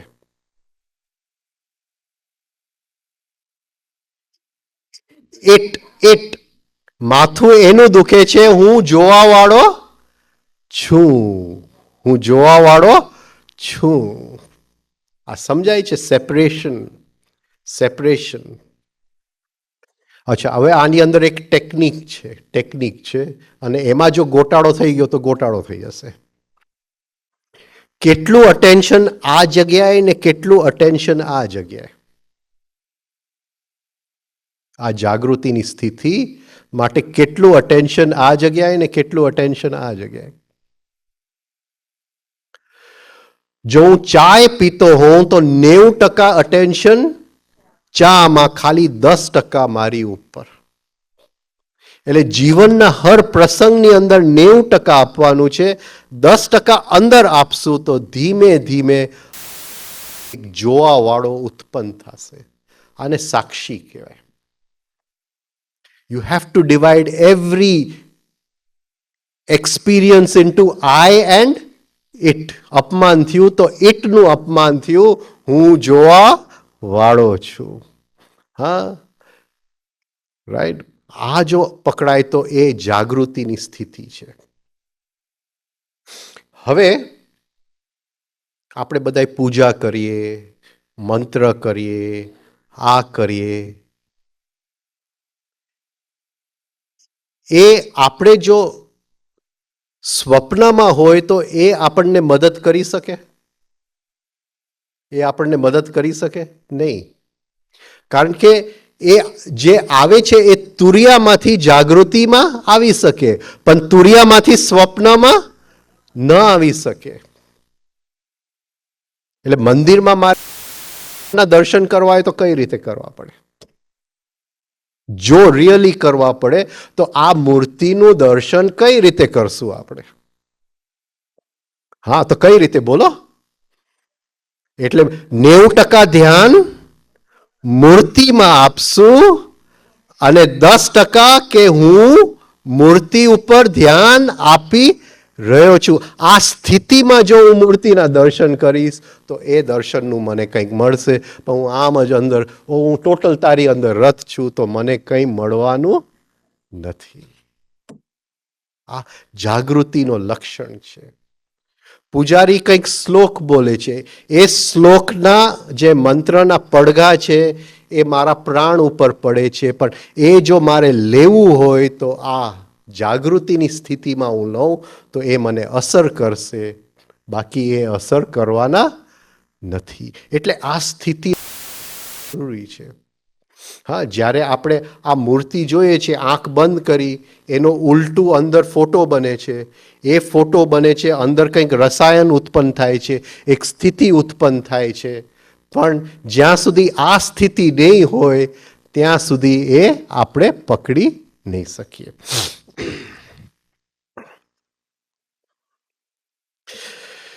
તો ગોપીઓ કહે છે કે અમે બધી દિશાઓમાં તને શોધી રહ્યા છે. હા, પણ તું મળતો નથી. કઈ વાંધો નહીં, કારણ કે અંદરની દિશા, એ લોકોને જે પોતાના પ્રેમનું જે અભિમાન છે એ પોતાને દેખાતું નથી.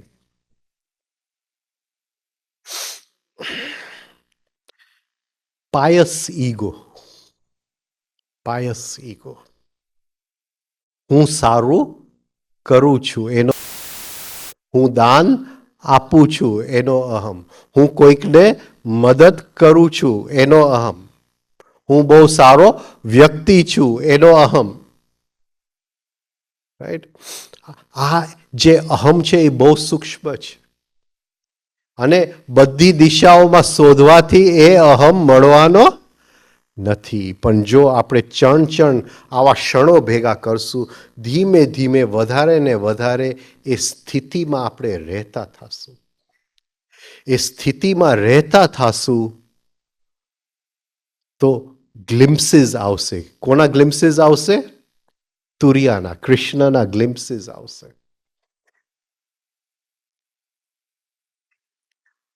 વૈષ્ણવ મંદિરમાં જાય તો એ લોકો કે હવે બસ 2 મિનિટમાં દર્શન બંધ થવાના, જેને કરવા હોય કરી લે, આમ પડદો ખેંચી લે, પડદો ખેંચી લે, પાછો ખોલે, 5 મિનિટ માટે ખોલે, જેને કરવા એ કરો, પાછો બંધ કરી લે. એટલે આ સ્થિતિમાં આપણે રહેતા હોય, કોઈક વખત જો પડદો ખુલી જાય અને દર્શન થઈ જાય, ઝાંકી થઈ ગઈ, ઝાંકી થઈ ગઈ.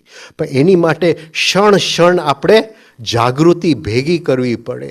એટલે ગોપીઓ કહે છે કે ભલે તું દેખાતો નથી, હા, અમે બધી દિશાઓમાં તને શોધીએ છીએ, પણ જે શબ્દ વાપરો છે એ વિછિન્ન વતે, હા, અમે ચણતા જાય છે, જાગૃતિનો એક ઢગલો અમે ભેગો કરતા જાય છે, અને એક ક્ષણે એ પડદો તો ખોલવાનો જ છે અને દર્શન થશે. રાઈટ? આ શ્લોક જરાક ફરીથી એક વખત જોઈ લે, પછી આગલા શ્લોકમાં જાય. હે દયિત, ઓ બિલવેડ, તે જન્મ વ્રજ અધિકમ જયાત, તારા જન્મથી વ્રજની ભૂમિ વધારે પડતું અધિકમ જય થયું છે. હિ અત્ર ઇન્દિરા લક્ષ્મી શાશ્વત અત્ર, શાશ્વતતા માટે, કાયમ માટે ઇન્દિરા અહીંયા રહેવા માંડી છે. આપણે કોઈ પણ કાર્ય કરતા હોય એની પહેલા ઇન્દિરાને બોલાવવા માટે આપણે પૂજા કરીએ. રાઈટ? એ શેની માટે છે કે આ જે કાર્ય હું કરું છું એમાં અડચણો આવવાના જ છે, પણ પહેલેથી જો મેં કોન્શિયસનેસ આ સ્થિતિમાં છું, પહેલેથી હું જો જાગૃતિમાં છું, તો જ્યારે અડચણ આવશે એ જાગૃતિ મને અડચણને કેમ ઓળંગી જાઓ રસ્તો બતાવી દેશે. એટલે આપણે પૂજા કરીએ. એ પૂજા માટે હવે પૂજા જો એમ કરીએ કે આ ક્યારે પૂરું થશે ને અહીંયા આપણું બધું તો એ પૂજા બરાબર થાય નહીં. આ વાંદરો બરાબર. તો એ કહે છે કે હી અત્ર ઇન્દિરા શાશ્વત શ્રેયત. એને અહીંયા આશ્રય લીધો છે ઇન્દિરા. જસ્ટ એ ખાલી રહેવા આવી છે નહીં, અહીંયા વિષ્ણુની પત્નીએ આશ્રય લઈ લીધો છે. ત્વયી ધૃતાશવ. અમે શ્વાસ પકડીને તવ કલ, તારા ગોપીઓ તારા માટે શ્વાસ પકડીને બેઠા છે. દીક્ષુ ત્વામ વિછિન્વતે. અમે શોધીએ છીએ બધી દિશાઓની અંદર. સેકન્ડ શ્લોક આપણે લઈએ.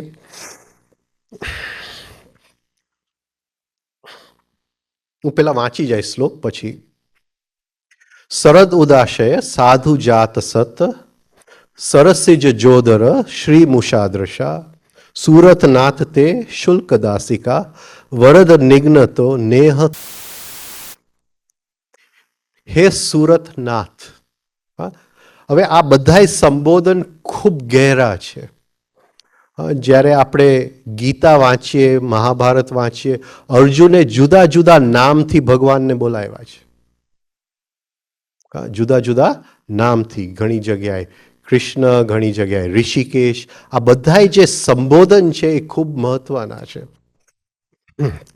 તો એ ગોપીઓ એમને બોલાવે છે હે સુરતનાથ.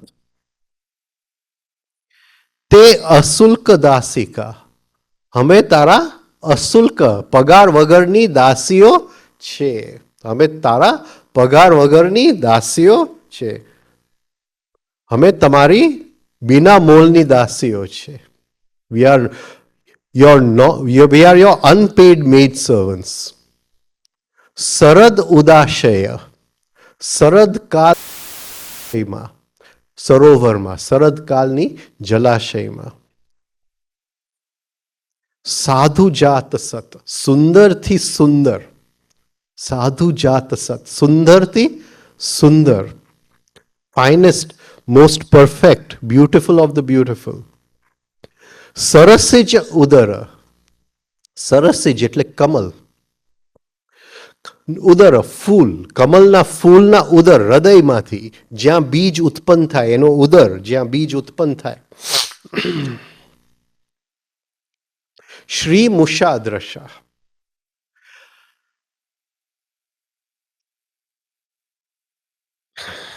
હવે એ લોકો કહે છે હે સુરતનાથ, આ શરદકાળના ઋતુની અંદર આ સરસ મજાનું સરોવર છે, એની અંદર એક સરસેજનું ફૂલ છે, એક કમલનું ફૂલ છે. એનાથી તારી આંખ કેવી છે? એના હૃદયમાં શ્રી જે ચોરી શકે એવી તો તારી આંખ છે. તારી કૃષ્ણને કહે છે કે તારી આંખ કેવી છે કે શરદકાળના સરોવરની અંદર એક ઉગેલું કમલ એના હૃદયમાંથી શ્રી ચોરી શકે એવી તો તારી આંખ છે. સરસેજ ઉદર શ્રી મુષાદ્રશા. મુષા એટલે ચોરવું, મુશ એટલે તું ચોરવું. શ્રી મુષાદ્રશા એટલે આંખ. શ્રીને ચોરવા વાળી તારી આંખ છે. વરદ નિગ્નત. પણ એ આંખે હમને ઘાયલ કરી દીધા છે. એ આંખે હમને ઘાયલ કરી દીધા છે.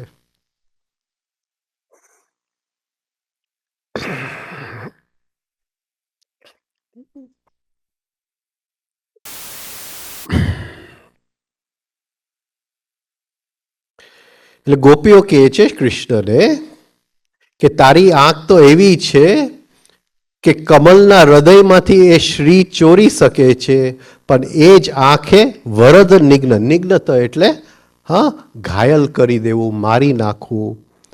વરદ એટલે વરદાનમાં. હા, હવે તારી અશુલ્ક દાસિકા છે, હવે તારા પગાર વગરની દાસી છે, દાસિકા છે, પણ તે અમને વરદાનમાં શું આપ્યું? અમે મારી નાખ્યા. હા, તે વરદાનમાં અમને શું આપ્યું? તે અમને મારી નાખ્યા. ન અહ કિમ વધ, નેહ કિમ વધ, ન અહ કિમ વધ. આને શું વધ ન કહેવાય? આને મર્ડર ન કહેવાય? હા, એ પૂછે છે કે આને મર્ડર ન કહેવાય? બહુ સુંદર છે, આ સૌથી સુંદર એક શ્લોક છે આમાં. કાલ, શરદકાલ, પતઝરની ઋતુ, પતઝરની. હવે બધું, હવે અંધકારના દિવસો વધવાના છે. પતઝર એટલે આપણા ઈચ્છાઓ, આપણી અંદર જે વાસનાઓ પડેલા છે, જેમ ઝાડ ઉપરથી પાંદડા પડે એમ ગોપીઓ કહે છે કે હવે શરદકાલની ઋતુ, હવે બીજી કોઈ ઈચ્છા અમારી અંદર રહી નથી, બધી પતઝરની જેમ પડી ગયા છે બધી ઈચ્છાઓ અમારી.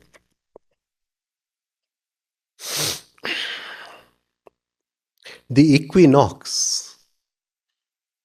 જ્યારે રાત અને દિવસ એક થવાના છે.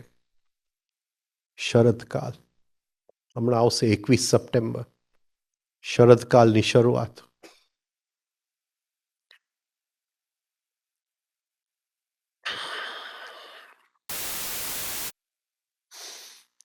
આપણી અંદર બે ગતિ છે, એક સૂર્યની ગતિ, એક મનની ગતિ.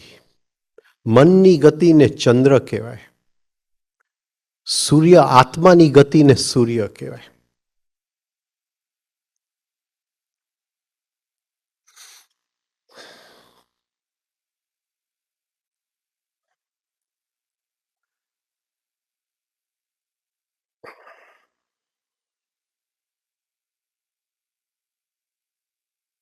પાંચ મિનિટ પૂરું કરી.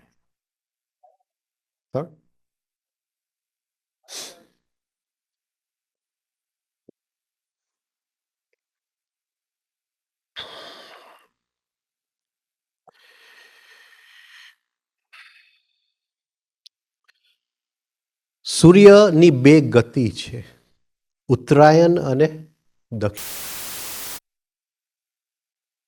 એવી રીતે આત્માની બે ગતિ છે, ઉત્તરાયણ અને દક્ષિણાયન. ચંદ્રની ગતિ જે છે એ પૂર્વથી પશ્ચિમ છે, ઉત્તરાયણથી દક્ષિણાયન નથી. આપણી અંદર બે પ્રાણ ફરે છે. એક પ્રાણ સૂર્યમાંથી આવે છે, એ જ્યારે આવે છે એ હર દિવસે એ પ્રાણ બદલતું જાય છે. એ બેકબોનમાંથી ચાલુ થાય છે. એટલે સવારે આપણે જાગવાના હોય, જ્યારે સંધ્યાનો સમય હોય, ત્યારે સૂર્યની શક્તિ આપણા નર્વસ સિસ્ટમમાં પહેલા આવતી હોય. એ બ્રેન, અંદરના સંસ્કારો, મન બધાને જગાડતું હોય. આ સૂર્યોદય છે. આ સૂર્યનું પ્રાણ આમ ફરે છે, down to up, up to down. તો એ ઉત્તરાયણ અને દક્ષિણાયન છે. ઉત્તરાયણ એટલે આપણને જગાડ્યું, બધું નવું બન્યું. અંદર મહાભારતમાં ભીષ્મ પિતામાં રાહ જોએ છે. એને બાણોની શૈયા ઉપર અર્જુને તો સુવડાવી દીધા એને, પણ એની પાસે ઈચ્છા મૃત્યુ છે. અને એ કહે છે કે હું નહીં મરું જ્યાં સુધી સૂર્ય ઉત્તરાયણમાં નહીં જાય.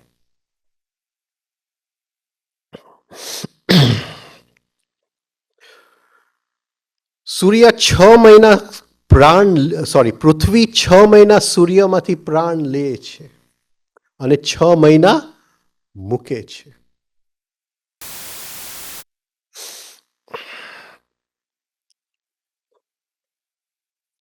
એ 6 મહિનામાં જ્યારે પૃથ્વી પ્રાણ નથી લેતું, ત્યારે વાતાવરણમાં નવું પ્રાણ આવતું નથી, જૂનું જ પ્રાણ રોટેટ થયા કરે છે. સેમ થિંગ આપણી અંદર બને છે. સેમ થિંગ આપણી અંદર બને છે, કારણ કે એ જે આત્મામાંથી જે કિરણ નીકળે છે, જીવ છે, એ એક સર્કલ મારે છે રોજ. અને બપોરના 12 વાગ્યા સુધી ઉત્તરાયણ છે, અને 12 વાગ્યાથી ધીમે ધીમે દક્ષિણાયન ચાલુ થાય છે. સોરી, મારી ભૂલ થઈ. બપોરના 12 વાગ્યા પ્રાણ એકદમ પરિકાષ્ઠા ઉપર છે, હાઈએસ્ટ ઉપર છે. ધીમે ધીમે ઓછું થાય છે, 6 વાગ્યાથી ચાલુ થાય છે. આ અપ્રોક્સિમેટ ટાઈમ આપું છું તમને. 6 થી 6 દક્ષિણાયન છે, ફરીથી ઉત્તરાયણ ચાલુ થઈ જાય છે. એટલે રાતે 12 વાગે દક્ષિણાયનનું હાઈએસ્ટ પોઈન્ટ છે. આ રીતે સૂર્યનું પ્રાણ ફરે છે. રોજ નવા શું કહેવાય વર્ટિબ્રા મણકામાંથી અંદર આવે છે. એટલે રોજ સૂર્ય એની ગતિ, એક મણકું, બીજું મણકું, ત્રીજું મણકું, ત્યાંથી નર્વસ સિસ્ટમને એ એનલાઇટન કરે છે, એને પ્રકાશ આપે છે. એટલે જૂના જમાનામાં 9 ગ્રહની એસ્ટ્રોલોજી નથી, 32 ગ્રહનું એસ્ટ્રોલોજી, કે સૂર્ય આજે કયા મણકામાંથી અંદર આવ્યું એ પ્રમાણની કુંડલી બનાવીએ. આ 32 મણકાની એસ્ટ્રોલોજી હતી. એ ખોવાઈ ગયું એટલે એસ્ટ્રોલોજી આવી ગયું.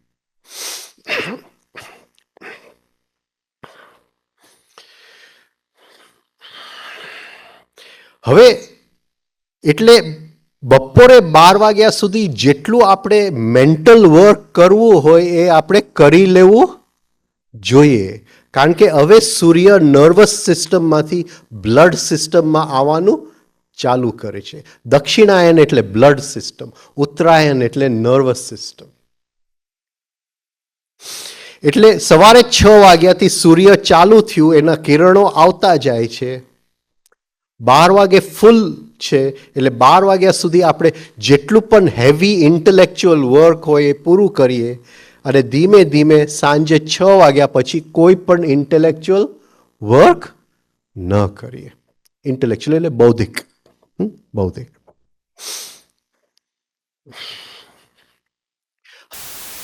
દક્ષિણાયનમાં જાય છે, અને લોહીમાં હાઈએસ્ટ પોઈન્ટ રાતે 12 વાગે છે.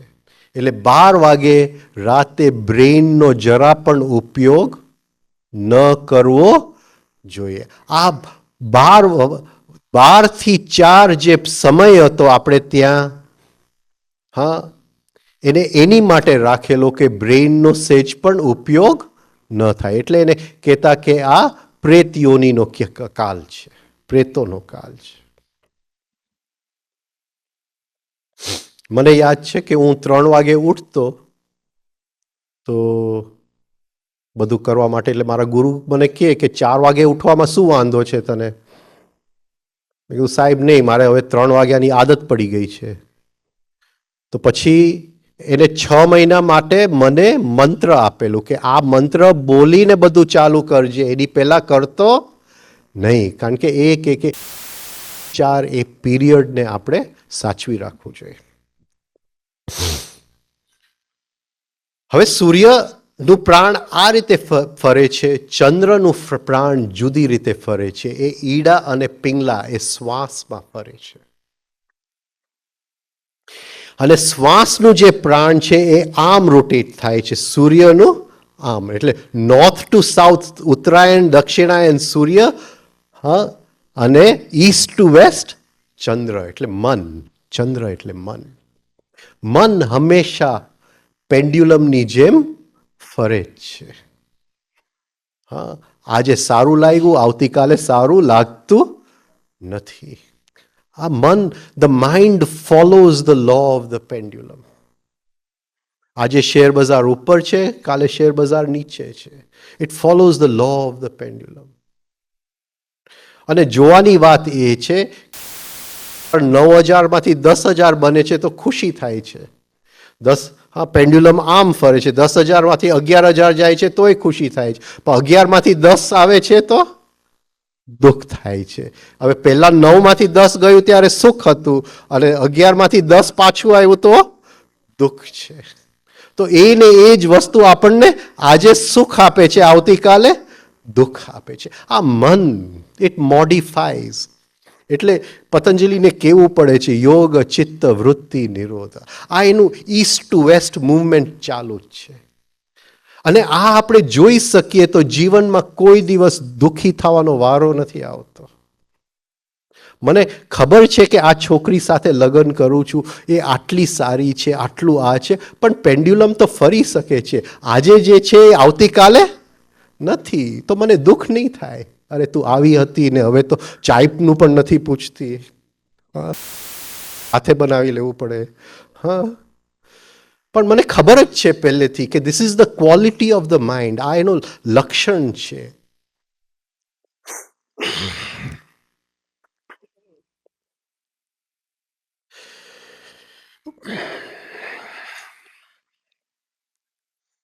હવે સૂર્યની ગતિની અંદર 2 પોઈન્ટ એવા છે જ્યાં શ્વાસ થોડો થંભી જાય છે. શ્વાસ અંદર ગયો થોડોક થંભી ગયો, શ્વાસ બહાર ગયો થોડોક થંભી ગયો. અને આ જે 2 પોઈન્ટ છે એને આપણે નવરાત્રિ કહીએ છીએ, ચૈત્ર અને આશો.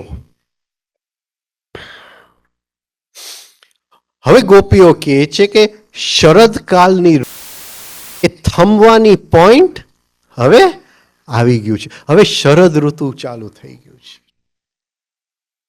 હવે આ જેમ બહાર છે એમ આપણી અંદર છે. હવે સૂર્ય જે છે એ જુલાઈ 14 પછી નવું પ્રાણ લેતું નથી. હવે રાત લાંબી થવાની છે એટલે આપણું અનકોન્શિયસ માઇન્ડમાંથી બધું બહાર આવવાનું છે. કોન્શિયસ માઇન્ડ સુષુપ્તામાં જવાની છે. જેમ પ્રાણીઓ બધા હાઇબરનેશનમાં જાય છે, ડાર્કનેસ વધવાનું છે.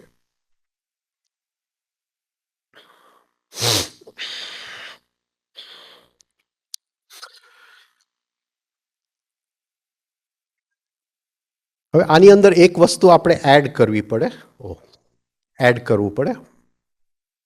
જે રહી જાય છે એને ગ્રહો, એટલે આ આખું સંત કે આપણી અંદર આ પ્રાણની ગતિઓ કેમ ચાલે છે. હવે સૂર્ય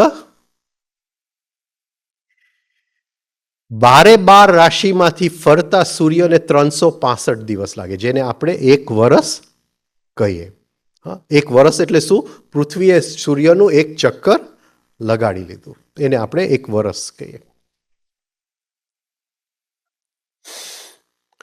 ચંદ્ર 12 રાશિમાંથી ફરતા એને 28 દિવસ લાગે છે. એટલે સૂર્યની ગતિ ચંદ્રની ગતિ કરતા 12 ગણું સ્લો છે. ચંદ્રની ગતિ 12 ગણું ફાસ્ટ છે.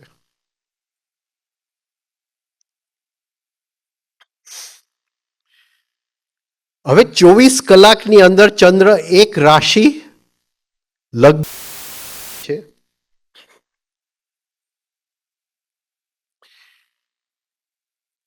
અને એને આપણે 12 થી જો ભાંગી નાખીએ તો કેટલા થાય? 2 કલાક. એટલે એસ્ટ્રોલોજીની અંદર જે લગ્નનું કેલ્ક્યુલેશન છે એ આ 2 કલાકનું કેલ્ક્યુલેશન છે. તો ચંદ્રનું જે પ્રાણ જે છે, જે શ્વાસમાંથી આવે છે, આપણું નસકોરું હકીકતે કેટલું કઈ રીતે બદલાવવું જોઈએ? હર 2 કલાકે.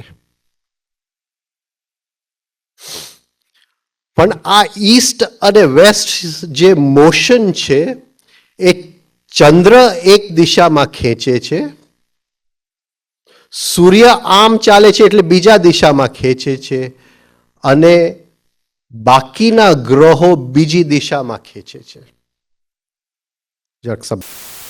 સમજો, જરા અઘરું છે, પણ જરા બે કોશિશ કરી છે સમજાવવાની.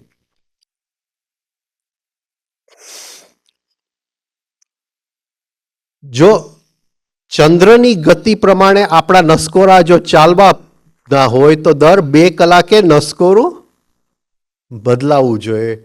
પણ એ જે ચંદ્રની ગતિ છે એની અંદર ગ્રહોની પણ એક ગતિ છે. એટલે ગ્રહો એ આમ જાય છે, ચંદ્ર ગ્રહો એને બ્રેકિંગ એક્શન કરે છે. હા, ગ્રહોનું પ્રાણ એને બ્રેકિંગ એક્શન કરે છે.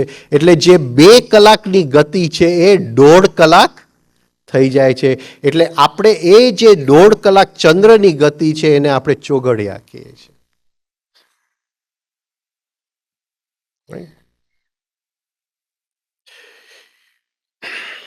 તો હકીકતે આપણું નસકોરું કઈ રીતે બદલાવવું જોઈએ? હર 1.5 કલાકે એ બદલાવવું જોઈએ. આ ફરીથી તમને જરા સમજાવું.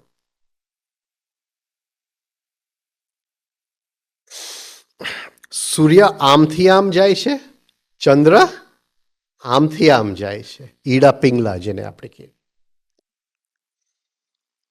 હું બહુ એની ડિટેલ્સમાં નથી જાતો, બાકી જો આપણે સુષુમ્ના લે અને બધું લે તો જરાક ડિટેલ થઈ જાય.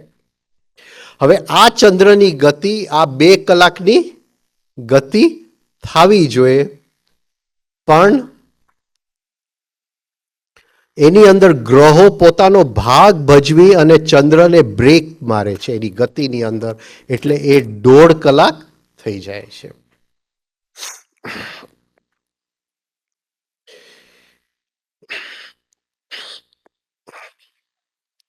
એટલે હેલ્ધી માણસની અંદર નસકોરું કલાકે ચોઘડિયાની સાથે બદલાવું જોઈએ.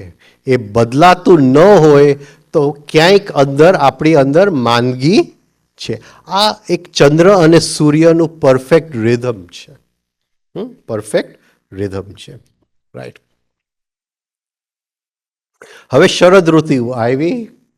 હા, દિવસો ભારી થવાના છે, રાત લાંબી થવાની છે, અને પતઝડનું મોસમ છે.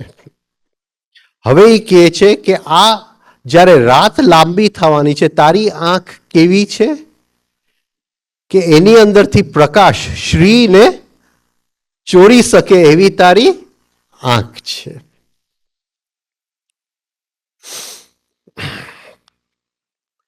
હવે જે સંબોધન વાપર્યું છે કૃષ્ણ માટે અહીંયા, હે સુરતનાથ, એટલે ઇન્વોલ્વમેન્ટ. રથ એટલે ઇન્વોલ્વમેન્ટ. સુરત એટલે જે સરખી રીતે ઇન્વોલ્વ છે. સરખી રીતે ઇન્વોલ્વમેન્ટ કેવું હોવું જોઈએ? ફરીથી પૂછું, કેવું હોવું જોઈએ? સરખી રીતે ઇન્વોલ્વમેન્ટ કેવું હોવું જોઈએ? 90-10. 90-10 એટલે એ કહે છે હે સુરતનાથ, the one who is properly involved. Now,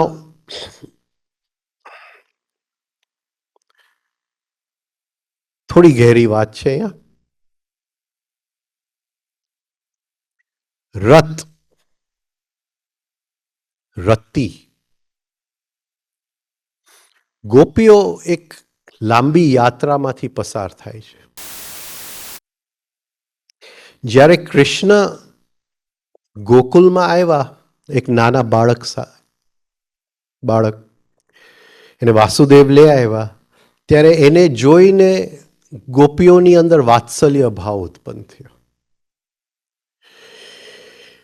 જેમ કૃષ્ણ મોટો થતો ગયો એમ ગોપીઓની અંદર રતિભાવ ઉત્પન્ન થયો.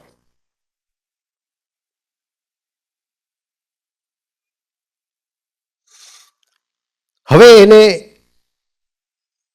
સંબોધે છે હે સુરતનાથ, જેની અંદર રતિભાવ સમ્યક છે. હા, જેની અંદર રતિભાવ બેલેન્સ્ડ છે. હે સુરતનાથ, ધ વન હુ પ્લેસ, જે રમવા માટે આવ્યો છે.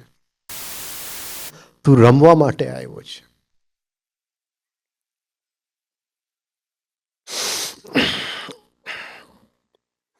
આપણે કહીએ કે રમયતે ઇતિ રામમ, રામ રમવા માટે આવેલા. તો જે આપણે રમતા નથી, આપણે રમતા નથી. આપણે ઓફિસે જાય તો આપણે કહીએ કે આપણે કામ કરવા જાય છે. કોઈ કહેતું નથી કે હું રમવા જાઉં છું. રાઈટ, આપણે રમતા નથી. પણ રામનો અવતાર જે હતો એ રમવાનો અવતાર હતો. એ સીતાનો હરણ પણ થઈ જાય તો પણ રમવાનું છૂટે નહીં. રમયતે ઇતિ રામમ. રાઈટ, તો એ કહે છે હે સુરતનાથ, the one who is full of playfulness, the one who is full of playfulness, જેની માટે જીવનની અંદર કંઈ પણ સિરિયસ નથી, સિન્સિયર છે, સિરિયસ નથી. આપણે બધું સિરિયસલી લઈએ. સિરિયસ કંઈ છે જ નહીં જીવનની અંદર. આપણે મૃત્યુ પણ સિરિયસલી લઈએ. મૃત્યુ પણ સિરિયસ જેવું છે જ નહીં એની અંદર.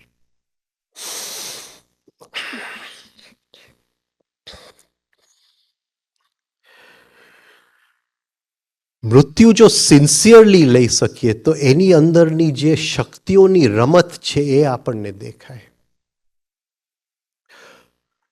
જ્યારે કોઈનું મૃત્યુ થાય છે એ આપણી સાથે જોડાયેલા છે. એ વ્યક્તિ જોડાયેલા છે. હવે એ જાય છે એટલે એ જોડાણ છૂટું થાય છે. વ્યક્તિને જાતા એક ક્ષણ લાગે છે, જોડાણને છૂટું થતા વાર લાગે છે. આપણે મળ્યા તો તમારું પ્રાણ અને મારું પ્રાણ ભેગું થાય છે, એ એક થઈ જાય છે. પણ જે દિવસે હું છૂટો થઈશ આ દુનિયામાંથી, જેટલું પ્રાણ મારી તમારા અંદર ઇન્વેસ્ટેડ હતી એ બધું હું પાછું ખેંચી લેવાનું. એટલે તમારામાંથી એ નહીં, કદાચ મારા ગેલેરીમાંથી હું એક ઝાડને જોતું ને રોજ એ ઝાડને જોતો તો એ ઝાડની સાથે મારો સંબંધ થઈ ગયો છે. તો જે દિવસે હું મરીશ એ ઝાડમાંથી હું મારું પ્રાણ ખેંચી લઈશ અને આને વાર લાગે છે. એટલે જે વ્યક્તિનું મૃત્યુ થાય છે એ પ્રાણનું ખેંચાણ આપણે નાભી પાસે એ અનુભવી શકીએ. એટલે આપણે ત્યાં એક પ્રથા હતી કે આટલા દિવસ સુધી સૂતક. સૂતક એટલે અડવા ન અડવાનો સવાલ જ નથી આવતો એની અંદર. એની સાથે એને મતલબ જ નથી. સૂતક તો એ છે કે આ એક વ્યક્તિ આપણે જોડાયેલા હતા, એનું પ્રાણ એ ખેંચી લેવાનો છે 15 દિવસ 16 દિવસ સુધી. તો 16 દિવસ જરાક શાંતિથી બેસીને એ જે અંદર પ્રાણ એ લઈ લે છે અને આપણી અંદર જે ખાલી જગ્યા થાય છે એનો અનુભવ કરો. એ અનુભવની અંદર એનું તો મૃત્યુ થઈ ગયું, પણ આપણે કંઈક છોડવું પડે છે. આપણે પણ એક મૃત્યુનો અનુભવ કરી લેશું. એટલે એ મૃત્યુ જે છે એ પછી શોકની વસ્તુ નથી. અહીંયા ગોપીઓ, કૃષ્ણ ગયા છે, ગોપીઓને શોક નથી. ગોપીઓ કઈ અર્જુનની જેમ વિષાદમાં નથી. ગોપીઓ જુદી હાલતમાં છે. અર્જુનને વિષાદમાંથી નીકળતા 18 અધ્યાય લાગ્યા હતા. આ 18 શ્લોકમાં એ નીકળી જવાના છે. એટલે એ લોકો વિષાદમાં નથી, શોક. આપણે શોકગ્રસ્ત થઈ જાય છે કોઈકના મૃત્યુની અંદર. પણ જો શાંતિથી બેસી ગયા તો અહીંયા નાભી પાસે એ પોતાનું છે, અંદર એક ખાલીપનાનું, એક શૂન્યતાનો એક અનુભવ થાય છે અને એ અનુભવ બહુ કિંમતી છે. પણ જો આપણે રડવા બેસી ગયા, દુઃખ લગાડવા બેસી ગયા, આ કરવા બેસી ગયા, તો એ જે જીવનની એક ઉચ્ચતમ ઘટના હતી એ વ્યર્થમાં આપણે એને ફેંકી દીધું, એનો ઉપયોગ ન કર્યો. રાઈટ. તો આ એક પ્રાણની ગતિની થોડી વાત થઈ. આ શ્લોકની ગહેરાઈમાં આવતીકાલે આપણે જશું. અહીંયા પૂરું કરું. તમે બધા શાંતિથી 2 કલાક બેઠા એ બદલે આભાર, અને ઈશ્વરની ઈચ્છા છે કાલે મળશું ફરીથી. Thank you.